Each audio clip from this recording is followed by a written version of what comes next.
Ladies and gentlemen, welcome to Spawncast episode 197. Nate, are you there? Yeah, I'm here. Okay, good. See, I thought Nate would be there. I knew it, okay? I had faith. Nate, how you doing tonight? Doing all right. Watching the Washington football team play the Tampa Bay Buccaneers right now. That is a shame. Okay. It is a shame, but the game's at least close. Yes, it should be the Giants, but you know what?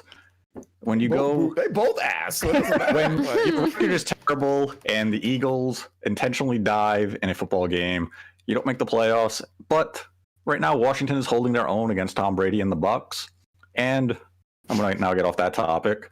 But I do want to say the Nintendo community should have a moment of silence tonight for the loss of Brian from Japanese Nintendo. He was a great contributor to the community, and his loss will be felt for years to come. He worked for Japanese Nintendo? Yeah. I did not know that. He was Japanese Nintendo. He was a good dude. Yeah. Very good dude.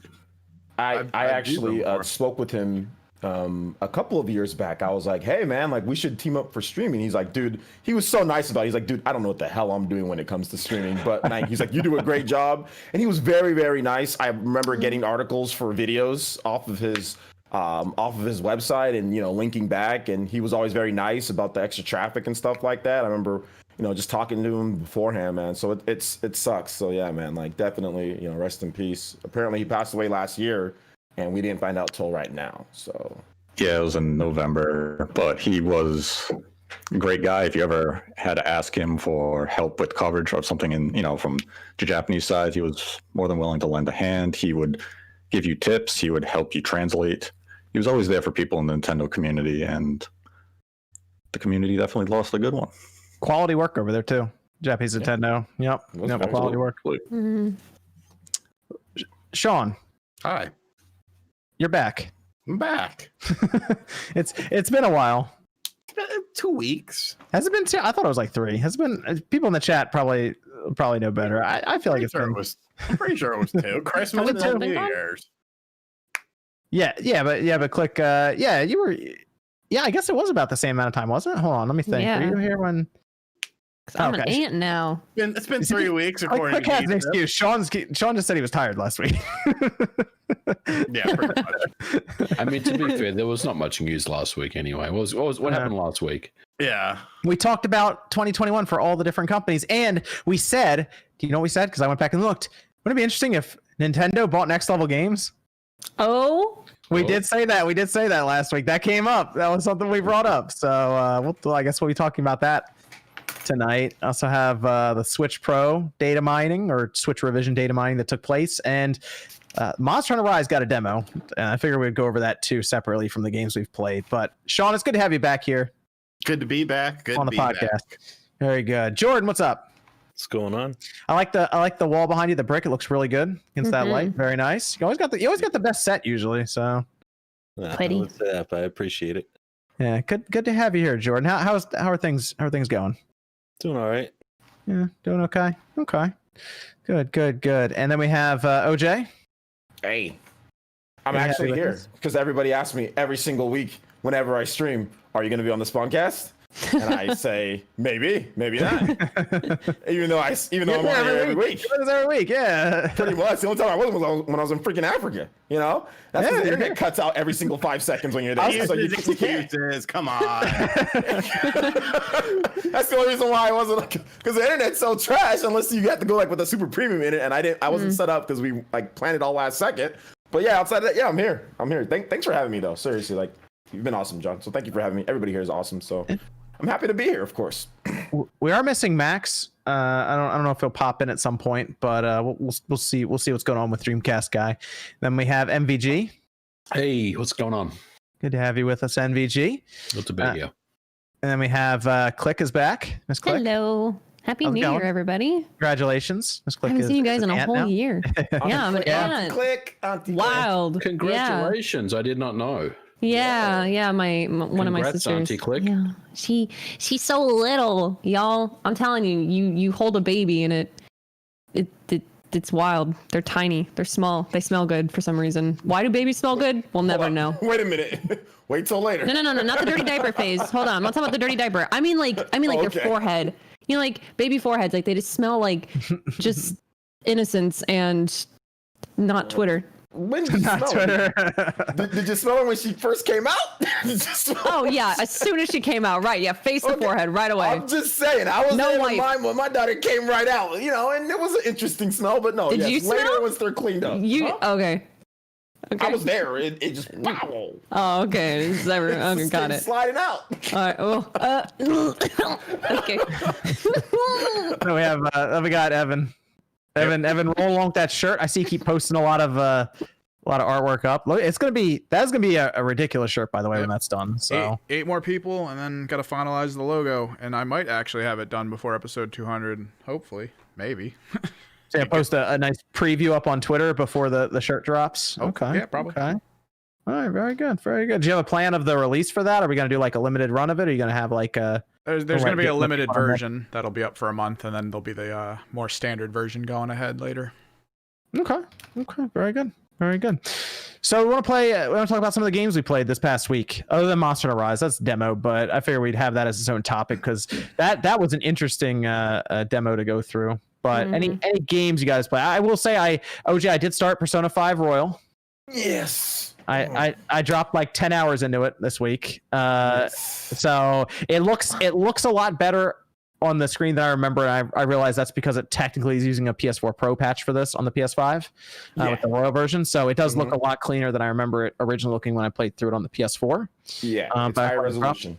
Yep. But it's still Persona 5 Royal. I mean, they have some scenes that seem to be kind of clipped in or cut in for the Royal version with the new character and all this. So yeah, you don't get to that content till at the nearly the end of the game. It's like the extra semester with her. So you have to build up her like relationship stuff. So they'll add that in, like, you know, where they have her, you know, the new student, and then you have to build that up, and then they have the extra semester content with her, you know. So you'll get to it, but it is going to be a bit later down the line. There are some other things that they clip in with her too, but for the most part, it is the standard story. But you got to wait for the extra stuff, man. But it's so good.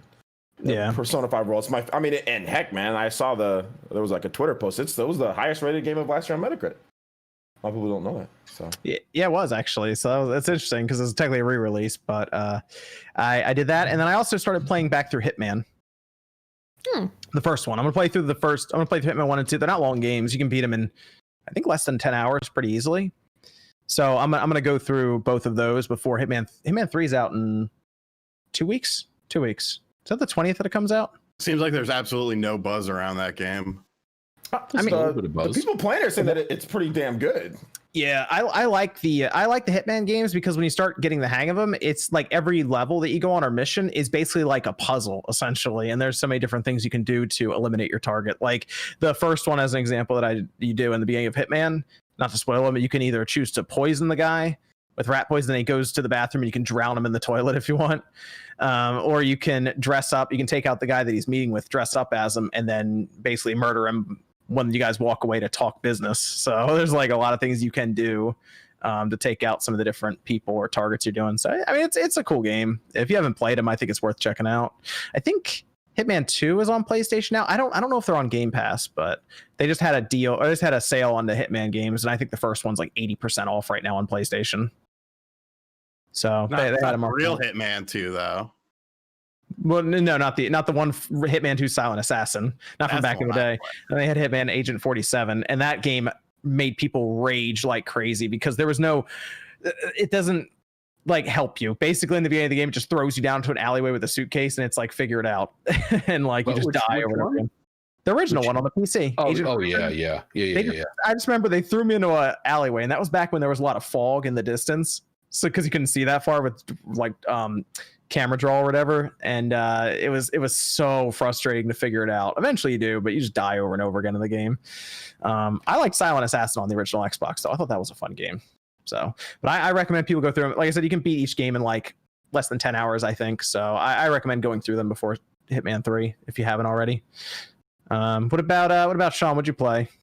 Nothing really. I've kind of fallen down a rabbit hole of I don't even know what the hell the new Call of Duty game. I just play Nuketown 24/7 and with my little silenced SMG and play like domination and stuff. And like I just started playing it a little bit, and now I'm like level 71, second prestige. So I've obviously been sinking way too much time into it. Wait a minute. You're playing Call of Duty?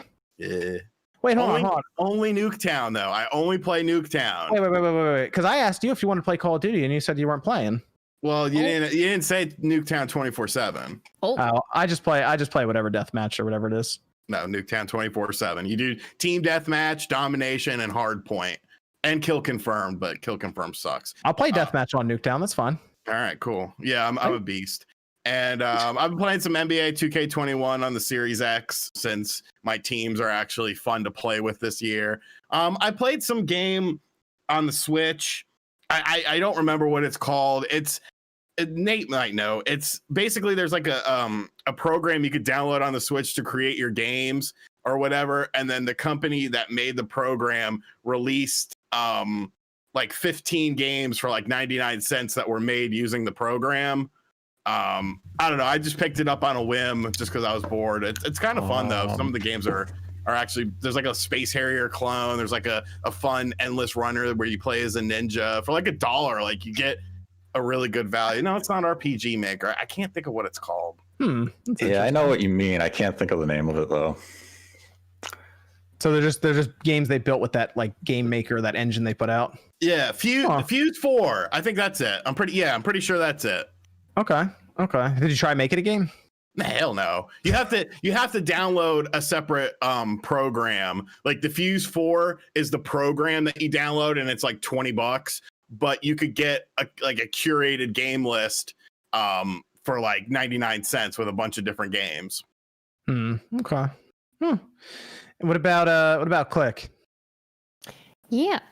Well, so my older PC had died, so I went like 12 days without having like my actual, like my normal setup. So I was playing like a lot of handheld. I was just playing Hades. I was like lurking in streams and just playing Hades. And I already had enjoyed Hades, but like actually not getting the stream was like a really good detox for me. And I got some other people hooked on Hades too. So I got like 2 or 3 other people I was hanging out with to buy the game for their Switch as well, which was a lot of fun. Other than that, wait, hold up. Tell us a little. Wait, you got to tell us a little bit more about these Hades runs. Wait a minute. What do you mean? Did you get through there? Did you finish a complete run? What weapon did you use? Just a little. Give us a little bit of details. No. So like, I think towards like the beginning of my runs, I finally got to like the end, but then I just kind of like would choke. I cannot for the life of me. I played Hades yesterday on stream. It's so much harder to play Hades on stream than it is to play off. And I think it's just because of the sheer fact that I'm like talking and like kind of switching attention. When I'm playing Hades by myself with like the music like blasting in your headphones or whatever, it's such a fun, it's such a good game. And I'm so glad that it exists, because I don't know what I probably would have binged for 12 hours in handheld mode and enjoyed it all the same. Okay. So yeah, and then Hyrule Warriors Age of Calamity. Obviously, been playing some more of that just because that's just so much replayability as well. And then we tried the Monster Hunter demo today. We'll talk about that later, I guess, but just not for me necessarily. I'm trying to think. I think that's it, because then we played Among Us, but that was like last year, so it doesn't really count. That was last year. That was a whole year ago. No. Nope. What about MVG? I've been playing Hades as well. I got late on that game after months and months and months of everyone telling me it was great. So I've been playing that. The other game that I picked up, John, you talked about Hitman. I've been playing Hitman 2. So I'm kind of getting prepared for Hitman 3, which I did pre-order. I'm actually hyped for the game. I know that probably the buzz isn't like at a crescendo level of hype right now, but there is hype around that game, I think, especially this time of the year where there's literally not much going on. So I think that'll be probably the next game that I sink my teeth into. What system did you get 3 on? That's a good question. Like, I was sitting there thinking, which should I get it for, right? I ended up getting it for the PS5. That's what I was thinking about. I don't know if that's the right move. Hopefully it is. But I think it should be okay. Like, I got the PS5 version of the game pre-ordered. So I think they mentioned the adaptive triggers and stuff were going to be used in the game. Yeah. And that's the thing I keep thinking about. I'm like, I feel like that's the best one to get because of those triggers and the advanced haptic feedback and stuff. Yeah. So we'll see. Hopefully, it's a good port of the game or a good version of the game, which I think it will. So I'm hyped for Hitman 3. I think it'll be an early good game, for this year. So other than that, man, not much else really this week. It's obviously been an interesting week in the world. So just trying to play some games, and it's good to finally be here with you guys, chatting video games. So okay, what about Jordan? Hit us with it, Jordan. I didn't really play anything this week. Been a crazy week, so didn't have really any time to play anything, unfortunately. Oh, okay. That's fine. That's fine. And then what about Nate? I played Maneater on the PS5. Oh, okay, good. Someone else finally played it. All right, someone else finally played it. I own it, but I haven't even opened it yet. He owns it. He hasn't even opened it. Look at this. See, I thought I was the only person in the world that played Maneater. Okay. All right, hit me with it, Nate. What do you think? That is a weird game. That's what I said. This is on the PS5, right? It has actually frame rate drops, which was kind of... Oh, weird. I played it on the Xbox One X, and I feel like it wasn't that bad there. And then I played it a little bit on the Series X, and I thought it was okay. It's not like terrible, but you do kind of notice it. What a weird game, though. I'm sitting there, I'm swimming around, I'm eating turtles. Yeah. And then all of a sudden, hunters are shooting at me, so I jump into their boat and blow it up, and then I eat them for some reason. And then all of a sudden, they're trying to kill you. And they're trying to kill me for no reason. And I'm eating license plates as collectibles, and I'm finding like evolutionary things under the ocean, so I can eventually become like a megalodon and shit. I'm like, the end game is awesome. Like you literally become like a prehistoric shark. Good, because it's so cool. Around killing people. The missions are just like kill 10 swimmers. I was like, okay. But you can kill them. Like you can actually go dive all the way down and then shoot way up and explode through the surface and hit. It's so cool. Some of the stuff you did in that game. I did that to this game. They were in the floats. They were in like their swan floats, and I just went up and blew right through them. The best is when they're on the boardwalk, right? And they're all just walking around. And if you get like, because you're basically your shark will continue to like level up, and you have stat points, so you can put it into like jump higher and all this stuff. So they just walk around the boardwalk, and I got to the point where I could jump onto the boardwalk as a shark. So I jumped onto the boardwalk and actually like kind of walked down the boardwalk, just eating terrifying. people. And then I ended up falling into the water on the other side. So you can do that kind of stuff. You can literally explode onto the land and get people. So far, I'm biting the people, and then I'm tail whipping them into other people. Yes, it's really funny. Trying to create random ways to murder these people as a shark, and for a PlayStation Plus game, I'm like, this is fun. I don't know if I would have bought it for like $60. It was when I bought it, I think it was a $40 game. I bought it for like $10 off Target during Black Friday. They had Black Friday deals on it too. Yeah, so you could have got it really cheap as well. Did it ever come to the Switch? Wasn't it supposed to? It was supposed to. Yeah. I think it still is actually. It sounds a lot like Jaws Unleashed. It is. That's exactly what I thought of was Jaws Unleashed when I was playing it. I loved that game on the original. Sean, you got to start this game up. I'll start it tonight. I can't believe you played it. On, get it downloading.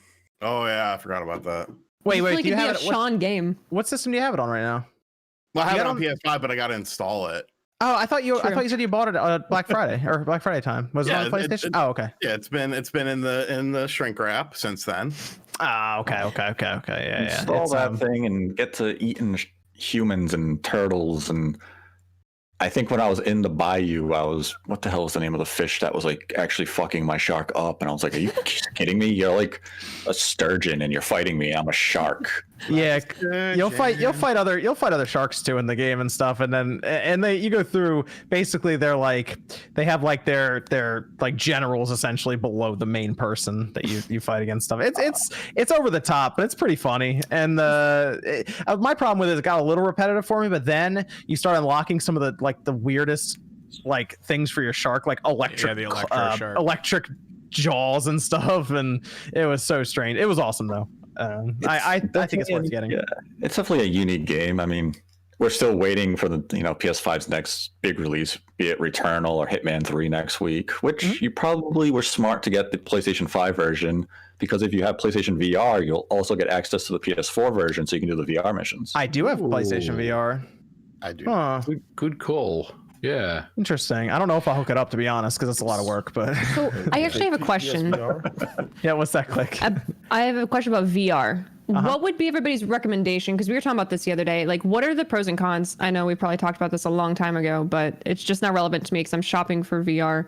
Would you recommend doing like Oculus or the PlayStation? Like, depending on, I don't know, everybody's opinion on the People like exclusives and Vive or stuff. Oculus right now. I think Valve's headset's pretty good. Valve Valve's was still another considered one. top end because of the 144. In the Yeah. edge. Valve's is pretty good too. The only thing that I will say about Oculus Click is it's tied to Facebook. It's tied to Facebook. Right. Yeah. So if that's a problem for you, it's probably a deal Like, breaker. The Quest 2, you have to So sign would you in with recommend the Facebook Valve? account. It seems like Valve has the best one right now, from what I've Okay. seen. Just because once they went Oculus tied to Facebook, it got Right. that wasn't great to see that. So Yeah. Unfortunate. Okay. yeah, it seems like the Index is the one right now to get, Okay. and it works really well with Half-Life Alyx. That's a good VR game to True. get right away. I think it actually comes with it. If you buy it, I think they just give you Half-Life Alyx. Past that, I think If I remember. Pavlov VR came out recently, which is supposed to be good, and Boneworks Okay. is considered one of the better ones to play. So Okay. I would look at either the Vive or the Index right now, if just avoid the Facebook link. So Got you. Yeah, those Okay. two. I'll look at it. Yep. I really want Beat Saber. It'd go really well with your PC. Well, the nice thing about Beat Saber is you can use. I feel like you can just use the Quest for that even, and that doesn't You need technically a computer. could. And it doesn't It's need a just the computer, which is nice. exclusives, like which one you would see more potential in, Yeah. to be in the best investment in the future. Yeah, Oculus. I think they're doing that Medal of Honor game or something. I don't know. The whole Facebook thing. I was like, I don't feel like signing with my Facebook. Right. Yeah. I actively try to stay off of Facebook completely. Mhm. So, but yeah, honestly, with that PC, yeah, look at like Index or the Vive. Mhm. That'd be pretty cool. I'd be curious to see your thoughts on Half-Life Alyx. Actually, that'd be interesting. That'd be fun. And oh, Evan, what'd you play? Outside the normal grind games I've been doing, I did demo Monster Hunter. I also demoed Everspace 2, and I went back to Destiny because someone in my Twitch chat brought it up, and I wanted to see what he was talking about. But apparently, I guess Destiny keeps changing so much. I noticed that a lot. well, apparently, I guess the file was getting too big on consoles and everywhere else. Yes. So they just deleted all the old planets, and it's kind of What? interesting. They cut it down. They cut it down pretty heavily, though, from what I remember. Oh. File size. So They got wrote it into the smaller. lore like the planets vanished or some shit. But like, yeah. That's funny.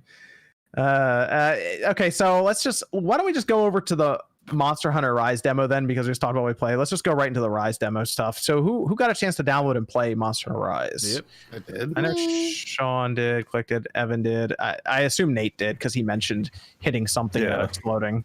MVG, you get a chance to download that? Cool. No, I didn't check it out. Okay. What about Jordan? You get a chance yet, dude? Play it? Okay. It is out now. I mean, you can do the demo. Demo will expire February 1st. Basically, once we get into February, it's just it goes away. You get 30 attempts, I believe, at solo play, but then the online Super multiplayer, short. There's you only can like keep going through it. There's technically 2. I mean, there's 4, but like 2 of them are tutorials that you have to go back to. So there's really 2. I think one of them, I think it's the intermediate one. You can just run around the world. Like you just pick it, and then you don't have to go after the monster. You can just do whatever you want. Technically, Well, you can do it. You can do it with both because it's the same map for each character. Yeah. Yeah. So you can just run off and do whatever. But if you go and try to do, fight the, it's not, it doesn't take long to find the monster and then go through all of that. But what everyone think of it so far, because I think visually this is probably one of the best Switch games I've seen in terms of visuals. I would say this is up there with like a Breath of the Wild and like a Luigi's Mansion 3. Yes. Ooh. I really think the RE engine. The RE engine looks fantastic on the Switch, and it almost makes me want to see other types of games from the RE engine on the Switch now to see what it's possible. You got another one next month. Yeah. Ghouls. Yeah. Right. Or Yeah, Ghosts and Goblins. Yeah, Ghosts and RE engine. Oh, Yeah. I think that You game's know- gonna you look know what really I good, need, though, for what it is. I think it's good. Yeah, That I one, mean, yeah, but yeah. I want to see something like I want to see like an RE2 or something. No, you know? it is going to be interesting going forward to see if they do release any other games cross-platform this way, so you can kind of compare to see if the RE engine actually works in that regard. To if like They have lower one. things. They have one If the plan. leak is yeah. true, then there Yes. will be a pretty Yeah. big game. Yeah, there will be a. I think it's being. Was it Resident Evil? Resident Evil Revelations 3 is going to use RE engine. It will come to Switch. I believe, according to leaks, it's timed exclusive for a few months before it comes to the other platforms. I And think they're gonna think it's- reveal that. I think it's late this year was the plan. Oh, I hope so it's maybe it's more more like- like or something. I hope it's more like Revelations 1 than 2. You know what? People talk about that quite a bit. Like when I said that I like Revelations 1, there are a lot of people that do like Revelations 2 after they put everything together. My only issue was the format of Revelations 2. Revelations 2, it was an episodic game. That was one of the bigger issues for me, at least. Like, Well, I mean, one was 2, but it didn't really necessarily feel episodic because you were doing two different sides of the coin. It was like you had your standard. That's the brilliance of the first Revelations is it feels like an old Resident Evil and a new Resident Evil because of the different Well, scenarios. what I meant is like it was released episode. Oh yeah. Yeah, it was released. Like Resident Evil Revelations 1 was, it's like an episodic game, like within the game structure, but it was all released as one game. Whereas Resident Evil Revelations, like you get this part, and then you gotta wait, then you get this part, then you get this part, like this, and then they released it all together after everything, which I'm just not a fan of that episodic type of release schedule when it comes to games. But yeah, I still like Revelations 1 more though. I'm with you on that, Sean. I like Revelations 1 more. Maybe it's because of the characters you get to use. Yeah, I mean, it seemed like I had a better kind of story, and then Revelation, and I love Barry. Like Barry is one of my favorite characters ever, but I don't know, there was just too much weird shit in Revelations 2 that like I don't know, it just didn't feel. And it had that weird grainy filter throughout the whole game, and it's like, why would you do that? Like Revelations 1 looked Revelations 1 looked amazing on the 3DS, and it's like, when you make it HD and put it on the modern consoles, it looked great. But why are we talking about Resident Evil? I did see someone in the chat say Monster Hunter Rise is just 756p in docked, 540p in handheld. Have you played it? Like, I played this shit on the 65-inch LG CX, and like, yes, when playing Switch games, especially considering that I have been playing a lot of Xbox Series X stuff with NBA 2K21, which is one of the best looking games on the market right now, and Call of Duty. Like, yeah, sometimes when you play Switch games on this TV, it's jarring, but I did not have any sort of jarring effect. I was sitting there like, holy shit, this looks really good, and I actually played it initially in handheld mode, and I was like, holy shit, this looks really good. Like there's none of that when you're playing it in handheld mode, there's none of that Vaseline smear or anything like that. Like everything looks razor sharp and crisp, and on the TV, like I said, it's blown up to a 65-inch screen, and I still think it looks phenomenal.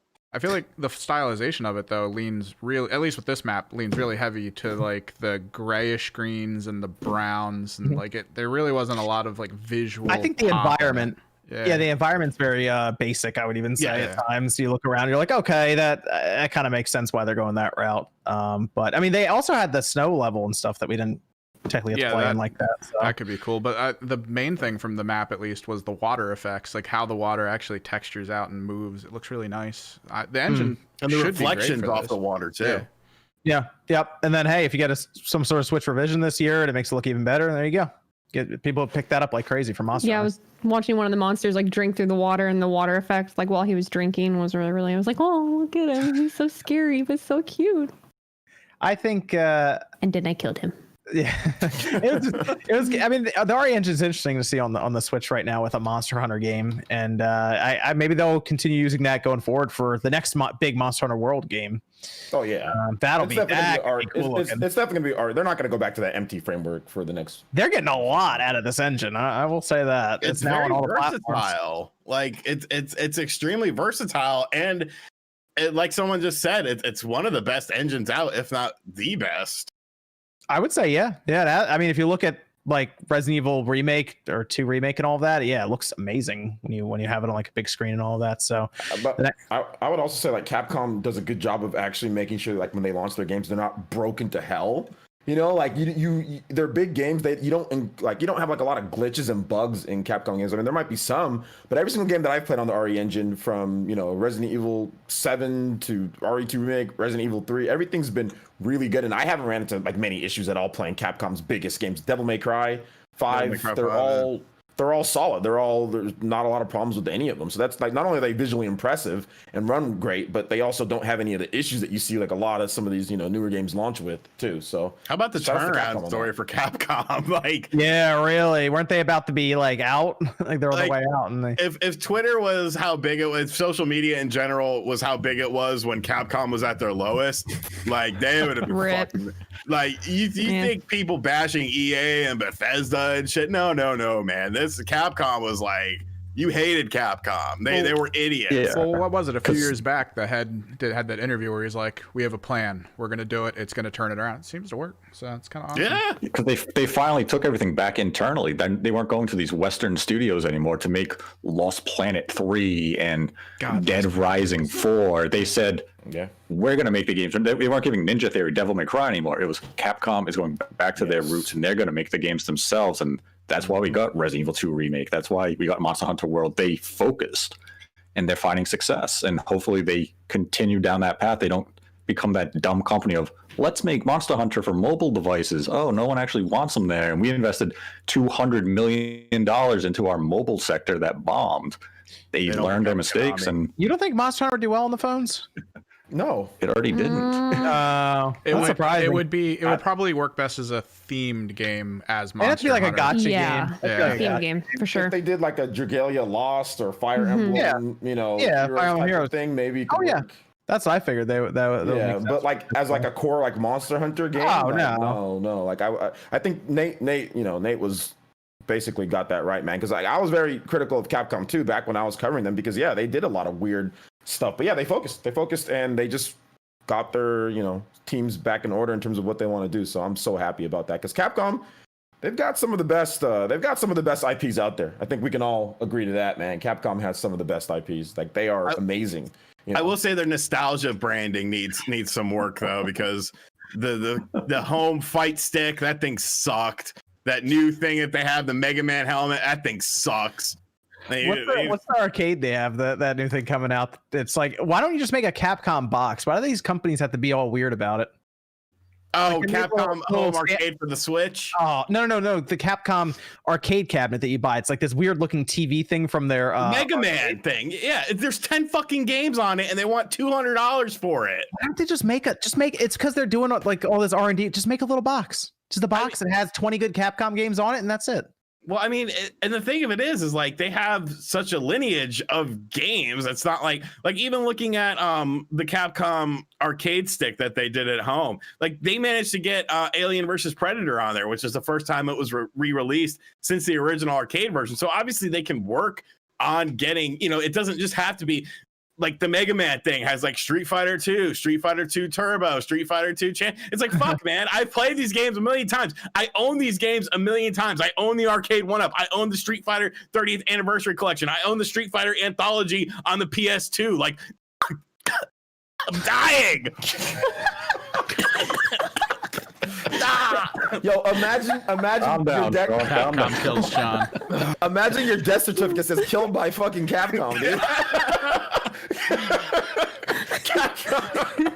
Capcom owns the rights to your death now. They're gonna copyright claim the trailer. Copyright claim your trailer, bro. Oh gosh. Spawncast copyright claim on this. Yeah, it's just like you have so many games. It's like, do other games. You don't have to re-release Street Fighter 2. And I love Street Fighter 2 and all of the iterations of it. Let's give them a little bit of credit. Capcom Beat 'em Ups bundle was pretty good. Yes. Yeah, that was good. It would have been better with Alien versus Predator, though. Like, who wants to play on that? Are people really gonna play on that little TV like that? The arcade thing. It's like an 8-inch screen, which is actually pretty big for one of the. But like the thing, I made a video about it last week. The thing I was saying was like with the Neo Geo. All right, you got a bunch of games on this thing. Yes, they've been games that they re-released a bunch of times, but still, you have a great variety of stuff.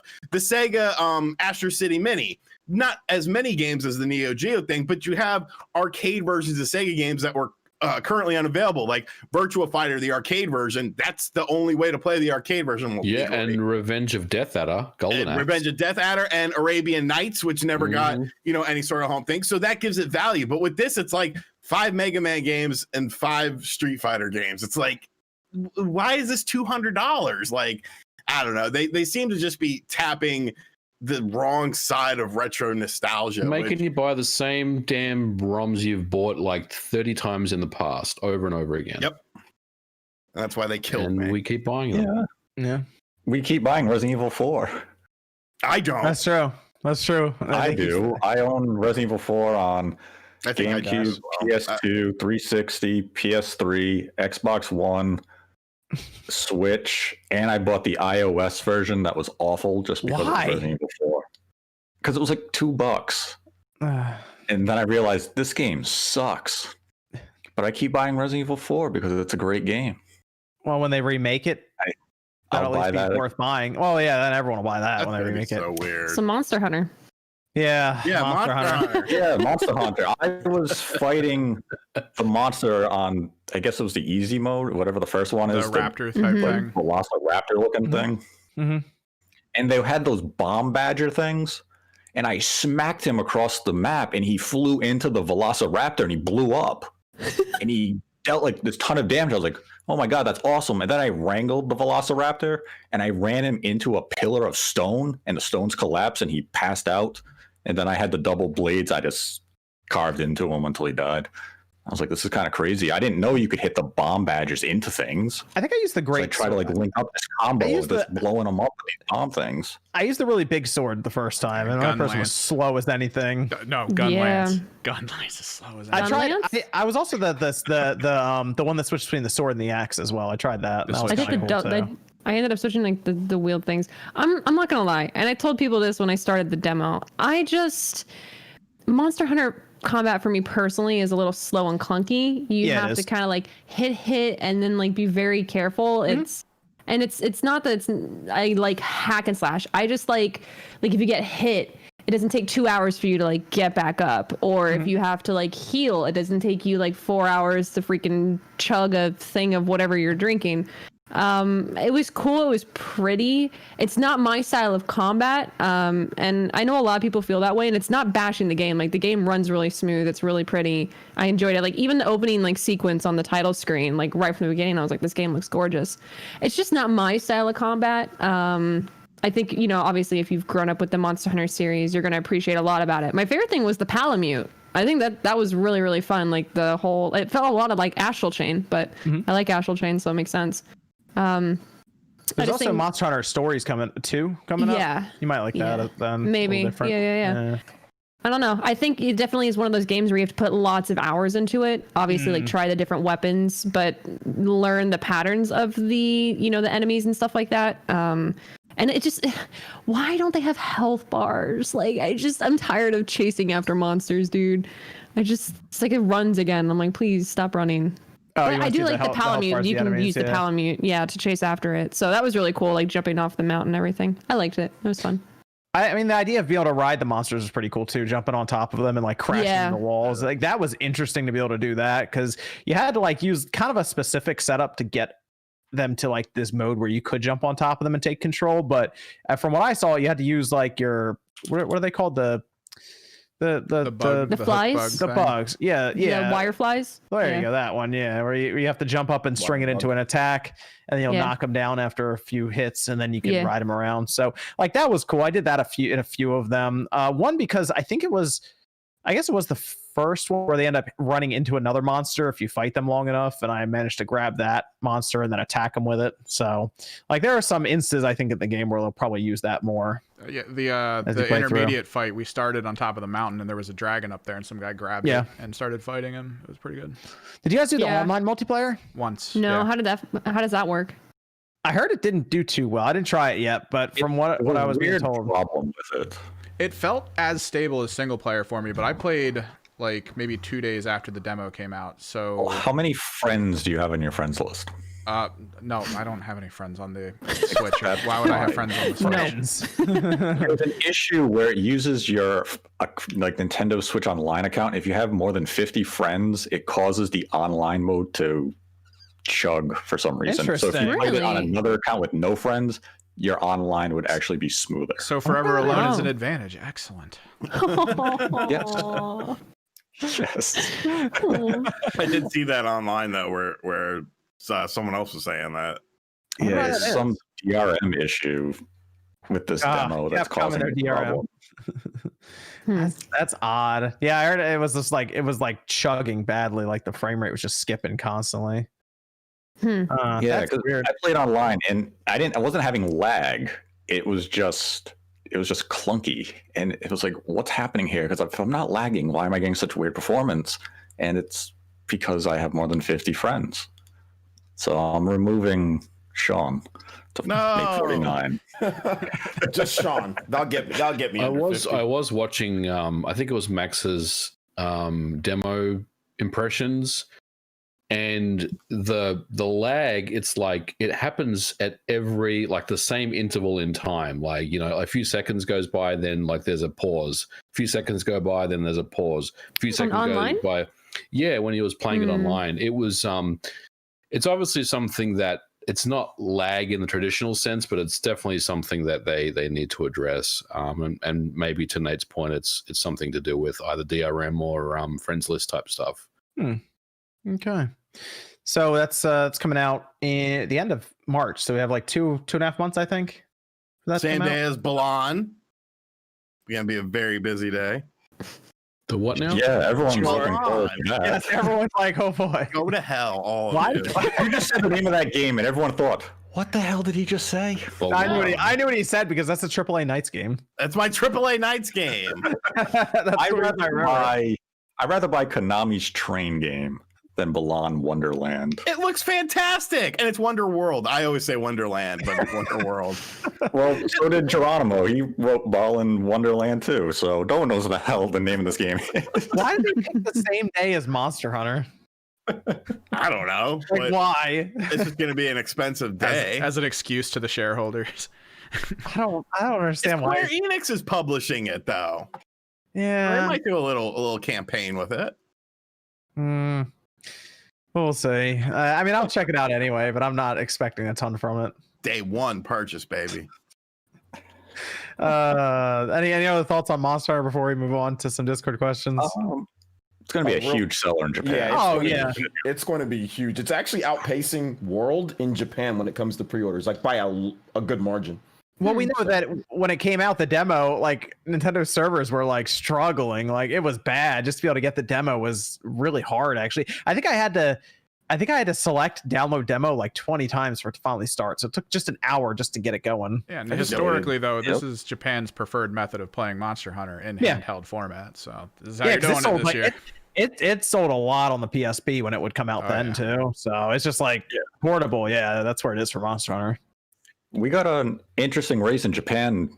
What's going to happen first? Is Monster Hunter Rise, or is Momotaro going to hit 3 million sales first? 'Cause right now, Konami's say at Monster about Hunter 2 Rise. million. Konami's already at 2 million. That's true. Yeah, but Good Monster with the Hunter head Rise is going to start. sell Monster Hunter Rise might sell like 2 or 3 million like day one. It's going to depend on how many they stock. Really, it's basically going to be however many stock they're going to sell in Japan. Like, Well, are we just straight including outright. digital? Because I feel like there is going to be a lot of people who's just like, fuck it, digital, whatever. Probably, Okay. I could see that digital be it. But I mean, like at retail, like if we're just counting physical copies, yeah. I mean, if we're counting physical both, then Momotaro will get there first because it might already be close. Yeah, as it it's is. It's 2 million digital and physical in Japan. Yeah, because but- Monster is going to put up a big number when it debuts in its first week. Yeah, Monster Hunter has over 1 million physical pre-orders in Japan right now. Yeah. So So Capcom and Konami both are going to have a 3 million seller on Switch in Japan probably by the end of March, or we'll say by the end of April. And only one of them is worth a damn. After some time. Meanwhile, Atlas is like, should we put stuff on this? I don't know. don't worry, I've got more for Atlas later. You can clickbait Atlas all day. Their fans get so angry when you do it. Monster Hunter Rise though, end of March. I think that'll be pretty fun when that drops. Or wait, Sean, when you start on first, Monster Hunter or Balan? I'm gonna start Balan first because I feel like it'll be a shorter game. I just wanted to get you on the record for that. Okay. Balan. How do you pronounce it? Is it Balin, Balan? No, I think it's Balan. Just Balan. during your Balan? video preview of it, just pronounce it differently every time you say it. Say Wonderland, Wonder World. Just keep switching it up. See if it'd be good. I still don't know the name of the game. Balan Wonderworld. Balin. Balan, I like that. I actually ordered the collector's edition of Monster Hunter Rise. Oh. It came with the fucking. Do they have a collector's edition for Balain? I wish. Wonderworld. For Balan. We got Discord question, Evan?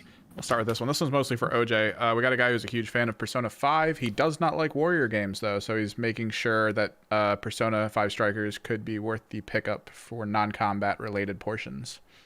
Non-combat related portions, I need to know what he doesn't like about the Warriors games, because the structure of this one's different. I don't really think of it as a Warriors game, but I would advise him to check out my most recent video where I talk about everything in terms of the aspects of the combat and how it works. It has the Warriors combat system, but it doesn't have the Warriors structure. So but in the trailer, though, didn't they show him wandering around town, like just regularly? Yeah.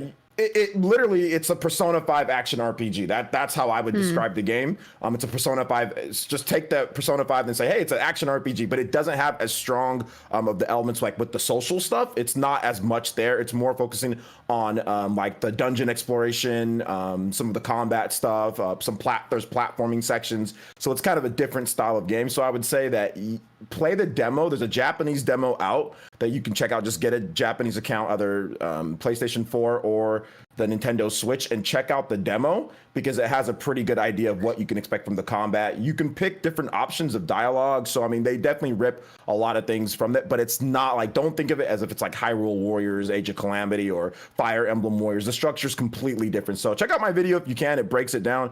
And then also play the demo if you can as well.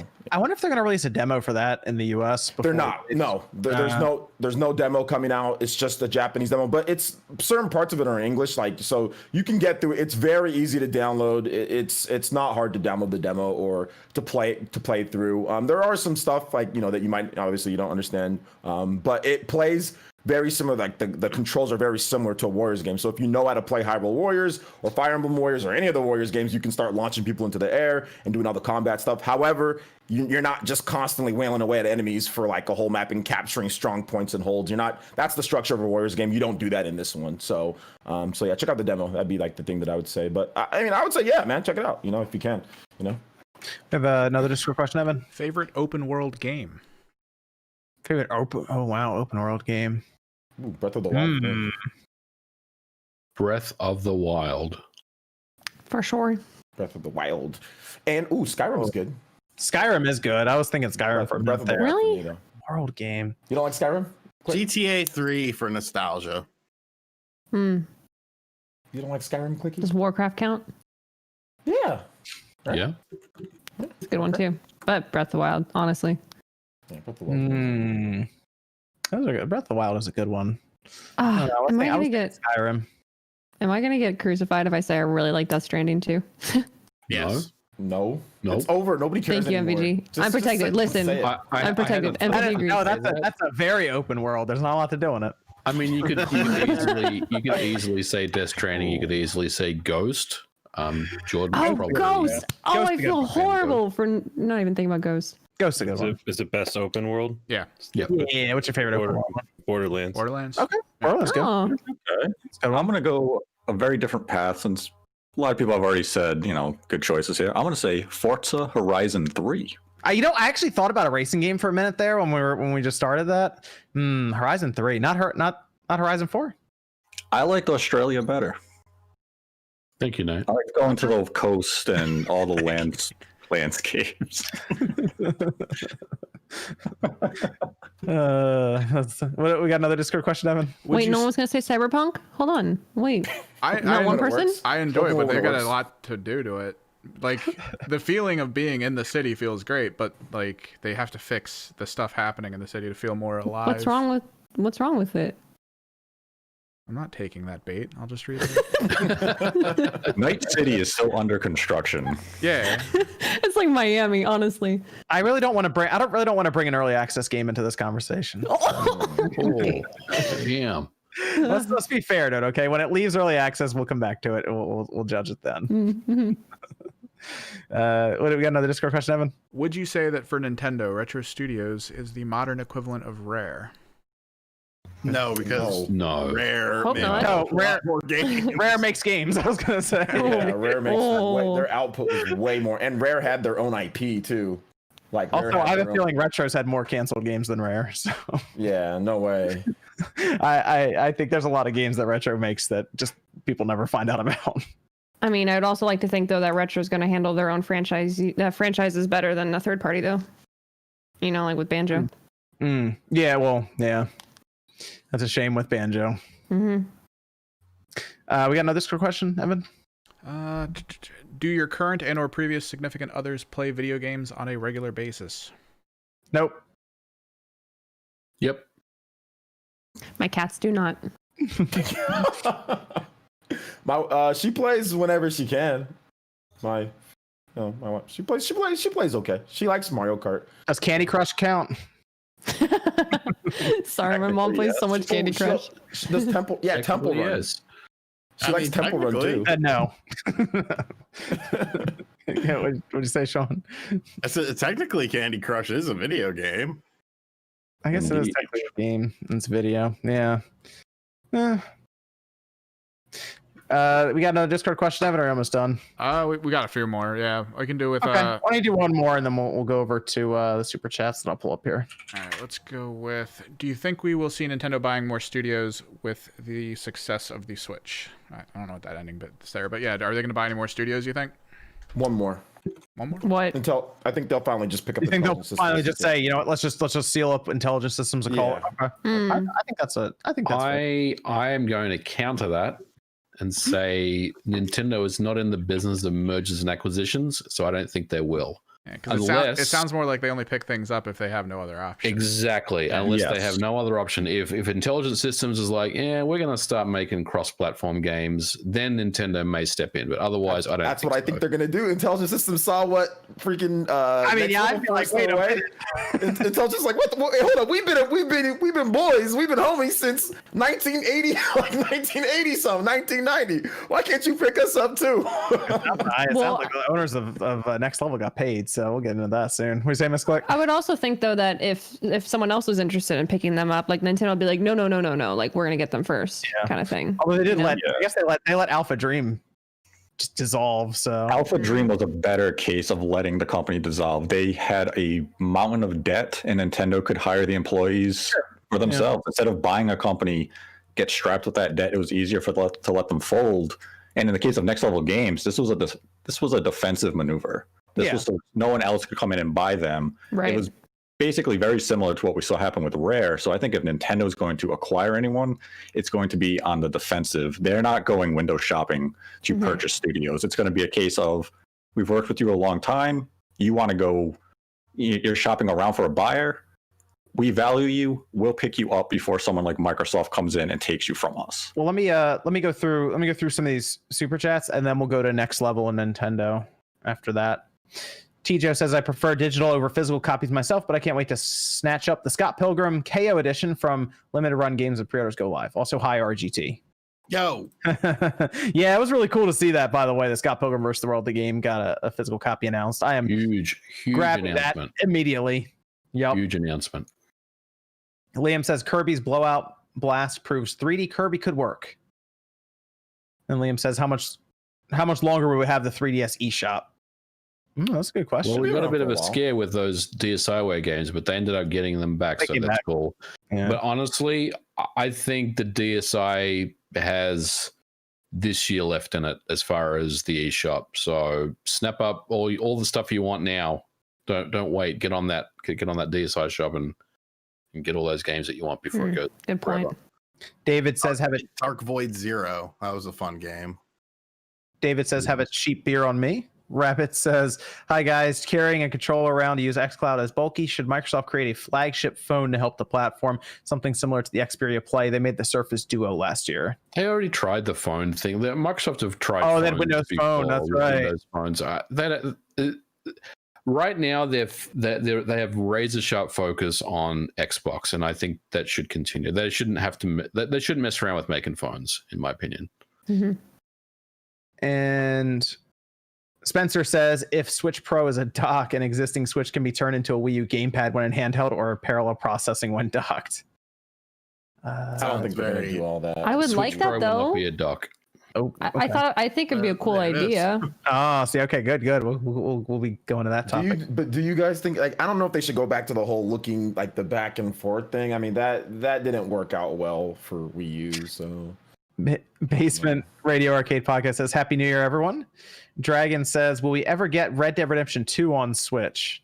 No. We will On the not. current Switch, I'm going to say probably not. No. In a Switch far in the future, maybe. Nope. I'm going to say nope, never. It's probably not even called Switch by then.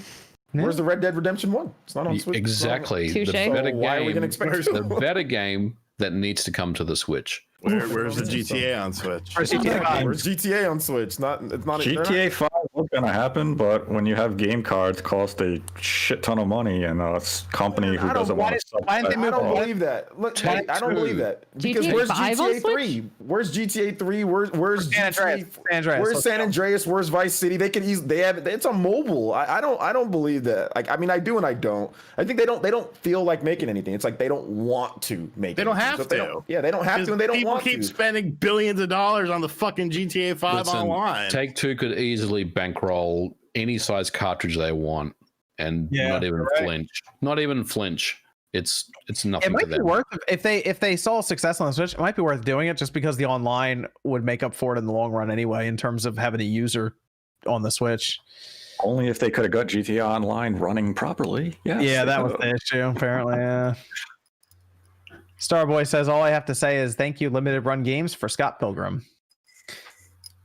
Steven says, "Sony falsely advertised their X900H. It's no longer receiving the patch for variable refresh rate." That's not 100%. I bought the TV back in November, and I'm not happy. I love the podcast. Let's just wait for an official announcement on that. I know people are getting really crazy about that, but let's just calm down. Let's wait for something official to come out. But yeah, that's Love obviously that. a big deal if it ends up being that way. But just wait. Ooh. Well, it might be a good idea for people to find out about that now before they try to buy it like this week or something. Like, so I would hold off on it right now and wait for something from Sony to see what they say. Yeah, like just wait just a bit. But yeah, if that's the case, I can see why people are frustrated. That because VR is really good. So yeah. Swift X Mile says, "Hope everyone is doing good. Since Monster Hunter Rise runs on RE Engine, I was wondering what do you believe could use RE Engine next on Switch? Appreciate it. We talked about next month we'll have another RE Engine game, and then we think Resident Evil will go to RE Engine." Wishbone says that the stupid Atari VCS came out and is real, so will the Spartan console. Anything is possible, Sean. Sega will approve of the concept. Stop it. Stop it. Atari VCS is real. It's right over there. I have it. Real piece of shit. Back in the box. Hey, it plays GameCube games. Great emulation station. Plays GameCube games. James says, with the state of the world right now, I have a question. How much political commentary do you like in your games? A lot, some, or none at all? Thanks.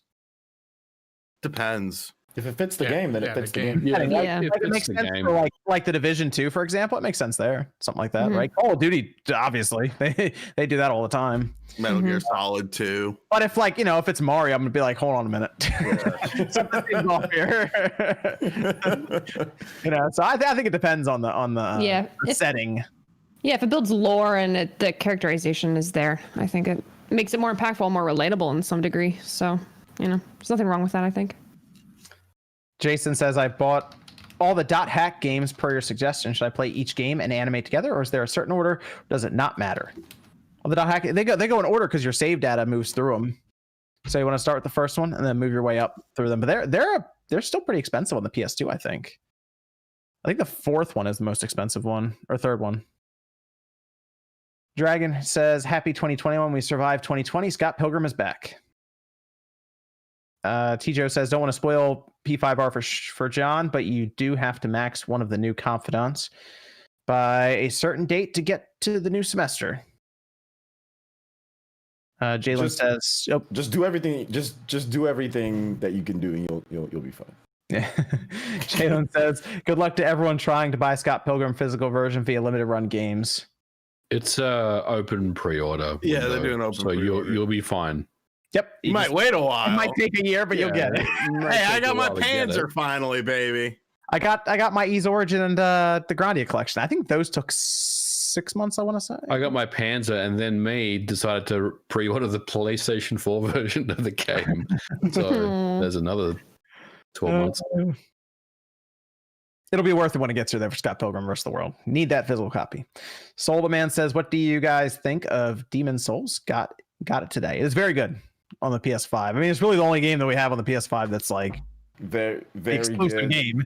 I've watched the whole game front and back, man. I've watched speed runs, people doing like no hit runs. It's very solid. I beat the game back in the day, so I opted just not to play it just because I don't care anymore. But from what I've seen, it's amazing. The load times are super fast.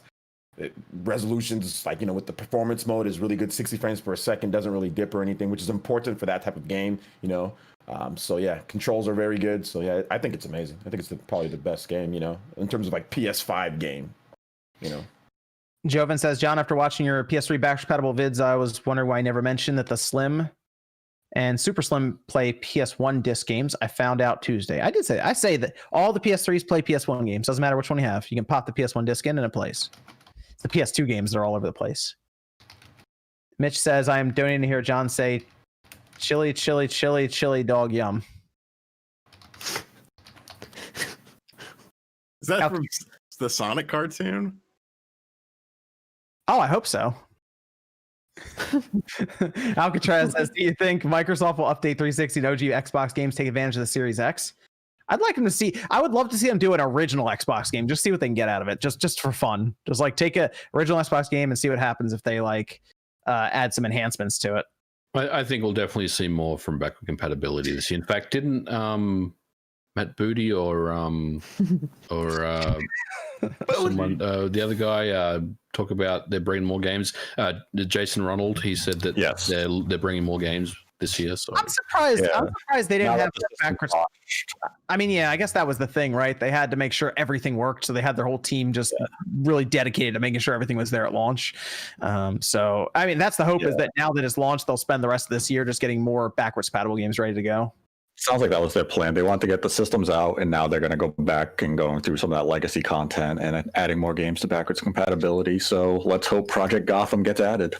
That's what I mean. We got to start to try to figure out which games will be backwards compatible, because once they do go backwards compatible, they end up jumping in price online. So I got to figure out which ones. So they gotta, if they can get Project Gotham, maybe what else do you throw on there? Some of those Sega games from the Xbox. Oh, is Path of Neo backwards compatible? I don't think so. No, it's not. Oh, that's a good one. Path of Neo's good. Path of Neo's good. What? Path of Neo was good. Path of Neo was great. It's not too bad. I mean, it's better than Enter the Matrix. That was terrible. Oh yeah, that wasn't good. I like Path of Neo though. Path of Neo was good. Path of Neo wasn't that bad. Yeah, it was okay. It wasn't too bad. Matrix was like 50 cents. The first game sucked and the second one's good. I didn't even hate the first game though, because I really enjoyed the movies and the fact that it was like canon and actually had like well-filmed scenes. Like, yeah, the gameplay was average to shitty, bit repetitive at best. Yeah, but I mean, I don't know. I thought it had a certain charm to it. I don't think it's as bad as a lot of people make it out to be. Like, it's just, I think because it had the Matrix license, like so many people wanted so many awesome things out of it, and it just ended up being a mediocre game. Wait, I don't necessarily think it's a bad game. You remember back then it was a big deal because they had the actual cutscenes from parts of the movie, and then they added in more story for cutscenes. They had it had its own script. Yeah, the game had its own script, and it told its own movie stuff that tied in with the movies and was also canon. So yeah, that was. I remember that was the big thing. Recommendation here: Otogi from Software, original Xbox. It was a great game. I would take that. Otogi was awesome on the Xbox. Los has a little sticker there. That's pretty cool. Then we have Michael Gibson saying, looking forward to more of your GameCube collection, Spawn. We've got a wild hair to start collecting the launch games for PS1, 2, and 3. PS1 going to cost you a pretty penny because it's those long box ones. Oh, yeah, that's right. Those are cardboard, too. Those things fell apart after a while. Yep. Timothy says, am I the only one that is slightly upset about my Xbox Series X not supporting SPDIF optical audio out, or am I really stuck in the past? Thoughts? I don't know what that is. I haven't really even thought of that, to be honest, for my audio out. I don't know if anyone else has. I haven't really thought about that. So No. let me have Play the games, I guess. Dionisio with 25. No message though. So if you're supposed to type something, let us know in the chat down there.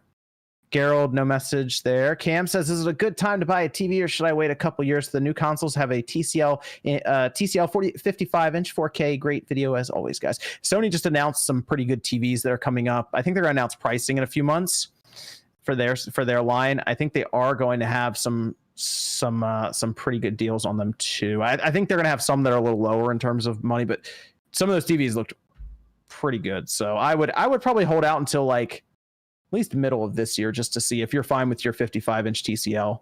That's what Sean uses. So no, I have the CX now. Did you pack that TCL up, or you got it up in the room or something? The one that the one that's in the living room. I gave it to my cousin for Christmas because she needed a new TV. That's so nice of you, Sean. Wow.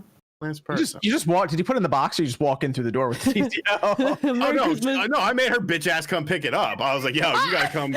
You come to the crib. I'll load it in your car, But yeah, you come to me. I ain't going to you. That's funny. Demolition says Monster Hunter could be a good AR game like Pokemon Go raid battles. That'd be fun, actually.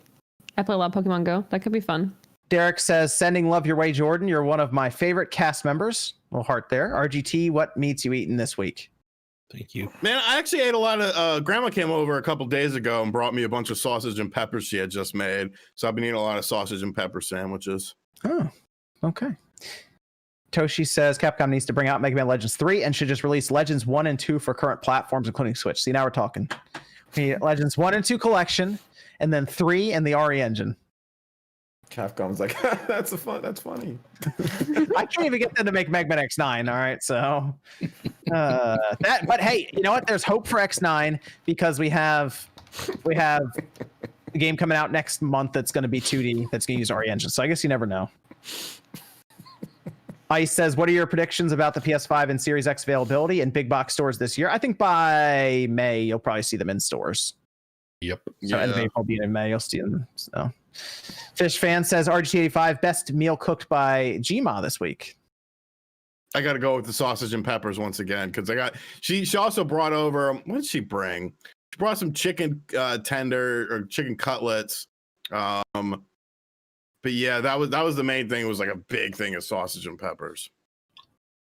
Then Jintoki Cruz says, are there any special copies of Monster Hunter for different different regions? Like, or they have like special editions for like Japan or something like that? I don't think I think know it. Is there?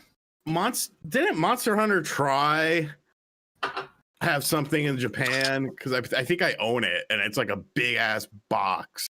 I don't remember. I could be wrong. I was thinking they were going to do a system for it. Maybe, I mean, they could still unveil one, but it's getting pretty close to release. So Luke says, what's the hype with Hades? What's it play like? Overhyped or adequately praised? Thanks for the entertainment. It's not overhyped. It's not overhyped. It's a good game. If you like roguelikes, this is probably the best one you'll play. I would say at least check it out. Pick it up on Steam. If you don't like it, just refund it. But I think you'll enjoy it. Yeah. It's pretty, but it runs smooth. A lot of replayability too, though. I think the big thing, unless you're just a god, Yeah. The big thing for me is that you actually get to get your weapon. You pick your weapon, you upgrade that weapon, and then you can head into battle and you unlock them. It's not like you find your weapon when you're out there. Like you just you get to actually, and you use that same weapon and you upgrade it throughout your time going through. So I think that's the big thing for me. What makes it just so much better than a lot of the other, the rogue light games or whatever. I think what made me like it even more is when I realized you could use the trinkets and how the trinkets played like differently into each of the runs too.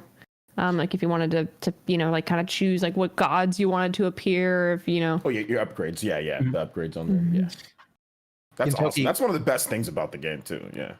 Kentucky Cruz says, anyone getting Balloon Wonder Woo? Stop it. You say Balloon Wonder Wheel? Balloon Wonder Woo. Wonder Woo. So let's go over to Next Level Games. Next Level Games is getting purchased by Nintendo. I believe that's happening in March. Is that what they said? The deal is going to be finalized March. So they're just basically buying out 100% of Next Level Games. And according to them, it's because Next Level Games were looking to be bought. They went around and I guess they started looking, and I don't know. I guess maybe they approached Nintendo first and they were like, look, we're gonna go see if anyone else wants to buy us. And remember, they're in Canada, so I mean, there's a chance that Microsoft might have walked by and been like, oh, we'll take Next Level Games. That's fine. We're seeing them make some big purchases. So Next Level Games, though, is basically now owned by Nintendo, which there are people who, once that got announced, they thought Nintendo already owned Next Level Games. So like that and Intelligent Systems, that's basically the two of them. People just thought Nintendo already owned them. But yeah, what do you guys think of the purchase? Next Level Games, though, going to Nintendo in March. I mean, they've only really done Nintendo games, right? No, they've done licensed games outside. They did Captain America. Oh, okay. Captain America, Universal Soldier, and they did NHL Hits was their first game. There we go. And I think they did like a really crappy Ghost Recon game on the Wii. They did Ghostbusters, I think, too, didn't they? No. Didn't they do? Hold on, let me see. Am I thinking? I might be thinking of a different company. They did Spider-Man Friend or Foe. Sorry, Spider-Man Friend or Foe on the Wii, Xbox 360, and PlayStation 2. Yeah, they did Tom Clancy's Ghost Recon on the Wii, but it's not very good. It's not a good game, but yeah, they did that as also well. Ticket to Ride on the Xbox 360. And they did, Captain America Super Soldier, that terrible game on the 360 and PS3. Yeah, but it just makes sense because like Luigi's Mansion. Yeah, Luigi's Mansion 3 is massive. It's probably already crossed 8 million units now. Yeah. So it's sold more than all the other Luigi's Mansion games combined. Yeah. And the quality is really high in that game. So that's they also did Metroid Prime Federation Force. Strikers can't all be winners.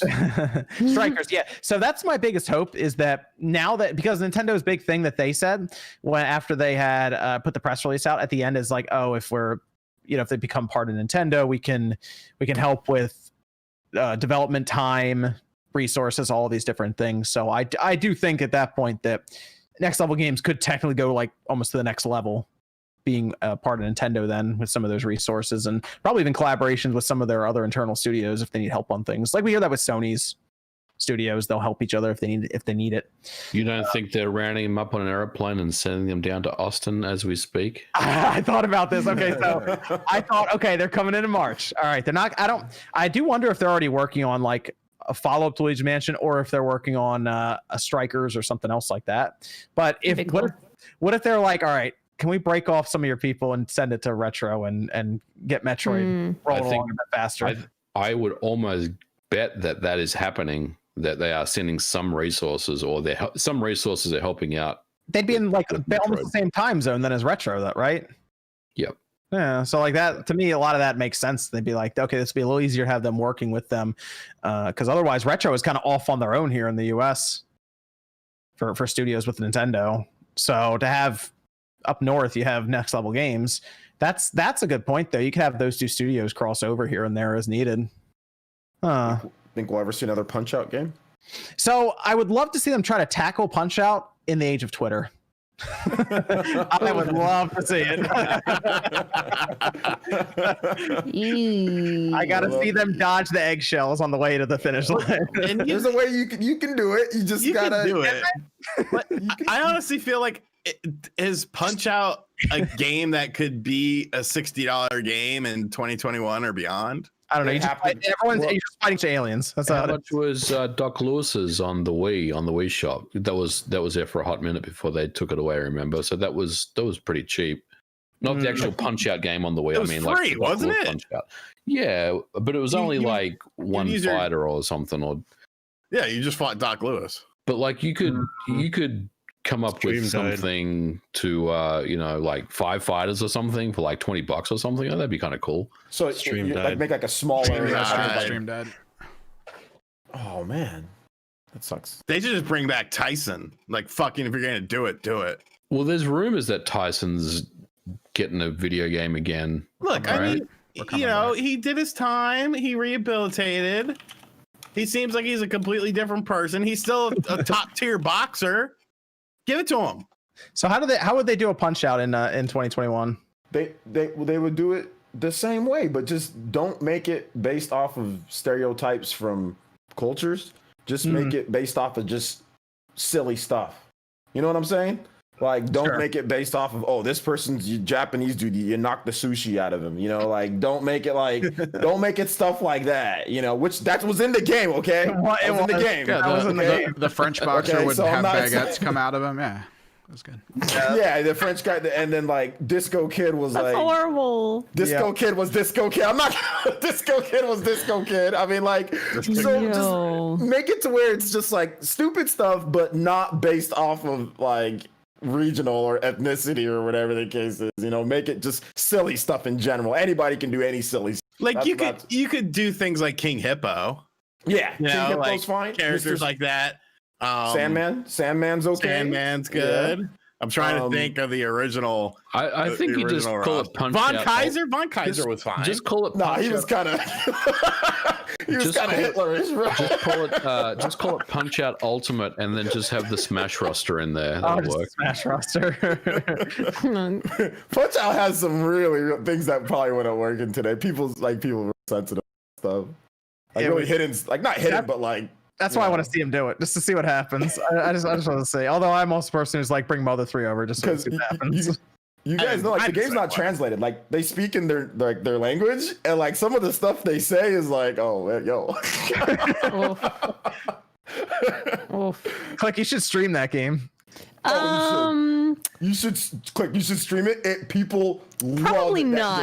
game. You would No, get people so love many that game. people to People- your stream. People love that game. People like Punch Out. I Punch Out's fun. think you guys are trying to ruin my career. Punch Thank Out- you very No, much. No. No. Uh-huh. Punch Out's fun. I would have streamed it, but back then I didn't know what the hell streaming was. I played it back in the day when it first came out. Yeah, I would have it's totally like, streamed The it. whole time 2010. from what you're explaining to me is I'm playing it, I'm like I'd be like that. That'd just No, be it's me. not Like that no bad. changed expression, just like It's not that bad. I It's not don't that bad. I don't agree. I don't agree. I don't agree. That's why I wouldn't mind seeing them do a Punch Out though. But other than that, I guess strikers would be cool. I would like strikers. Strikers is the one I want. Yeah. I mean, really, Mario sports games in general are usually pretty solid. It's weird that we haven't seen but like one. strikers for There's me something was like special about strikers. Yeah. strikers Oh, is yeah, like yeah. next level, man. Especially that online play. Edgy. Like it was like next level games. Yeah. Okay, so what about the idea though? If they said, you know what, let's do a new IP. Let's do like an ARMS. Let's let you do something new. Not arms, Jesus. No, but like you know, I mean, like something new.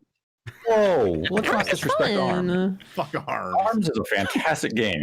I will not tolerate slander of Arms in this room. 1v1, Sean and Nate, go. No, I don't play. I I'll play trash combine them like I games. didn't connect Not before. those types of trash games.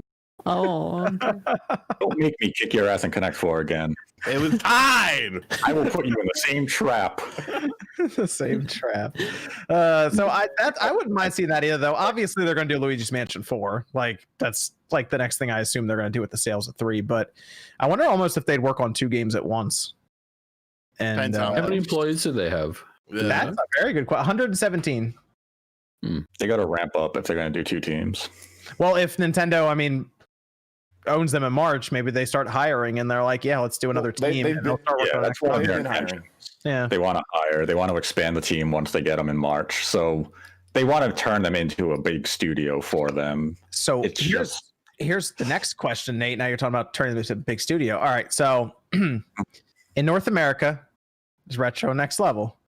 In 10 years, which studio do you think is the premier studio in North America for Nintendo? Next level games. They make games. They release games. I think it's gonna be next level games as well. Yeah, they release games. Their caliber is they're a rising star. Whereas Retro, They've made fantastic games. Almost every game Retro has put out has been Game of the Year caliber. Their problem is that since Tropical Freeze released in 2013, 2014, they haven't made a game. They're a very good support studio. They are a great support studio, and I feel like Metroid Prime 4 is their deliver, or we are going to transition you into something else, because we need to rely on you. You need to be a consistent developer for us, and you haven't been that for almost a decade now. Next Level Games, hey, we need a quality Luigi's Mansion. Here's 2 of them. I know people are going to bring up Federation Force. They made the game Nintendo wanted them to make. Right. Yeah. That was their fault as developers. That was the game Nintendo wanted, and they delivered the product. It just wasn't what anyone else wanted. So Retro, they can still recover. Metroid Prime 4 is fantastic. Retro may be able to turn around their problems. But Next Level Games, I think, is going to be the premier North American studio for Nintendo moving forward. Yeah. I think you're right. Like I said, we'll see what Metroid Prime 4 turns out like, but right now anyway, with their recent track record, I mean, one of them does Mario Kart tracks, and the other one does Luigi's Mansion. I mean, that's fine. Retro as an assist studio, they've been doing great. They've been assisting with the Mario Kart. They're doing well at what they're told to do. I mean, Tropical Freeze is probably the best 2D platformer ever made. Well, let me ask you this. How come, all right, so if Retro is that good, why didn't they have Metroid Prime in the first place? The problem is that the Retro that we remember, even going back to the original Tropical Freeze, is not the Retro we have in 2021. They've lost a lot of talent. That talent went to Blue Point. Yeah. So the Blue team Point obviously made the original. Yeah, like the team who made the Prime trilogy is not there anymore. This is a completely different Retro. It's Retro in name, not in talent. That's true. And that's probably where Nintendo wants to take Metroid Prime into a different direction. That's why they went with Namco and probably Nintendo internal. Whatever they were crafting up didn't work, and Retro said, hey, we were making that trilogy. Let's pitch it and see if we can get it back and show them we can still make a good Metroid game. They got the project. Now it's you have to deliver. See, that's the story I'd like. That's the story I'd like to believe, is that Retro like really went there and said we can do it better, and they were like, all right, because that tells me that it's Retro actually is like serious and like they care about not just doing Mario Kart tracks all day. I mean, hopefully they do deliver and they get back on track where they become that consistent studio that Nintendo can lean on for reliable AAA tier releases. Because it would be a shame to see them shutter into just an asset assistant studio. But I mean, at least everyone there would still have jobs. They'd still have a role within the company. But Nintendo needs Retro to step up and be that studio that we loved during the GameCube era. I wonder if they're the ones that were porting over Metroid Prime trilogy to the Switch. I wouldn't be surprised if they've had some sort of hand in it. That's why that's what I figured happened, is that they were porting that over, and that they approached Nintendo and said, we can make Prime 4. Look what we did with Trilogy.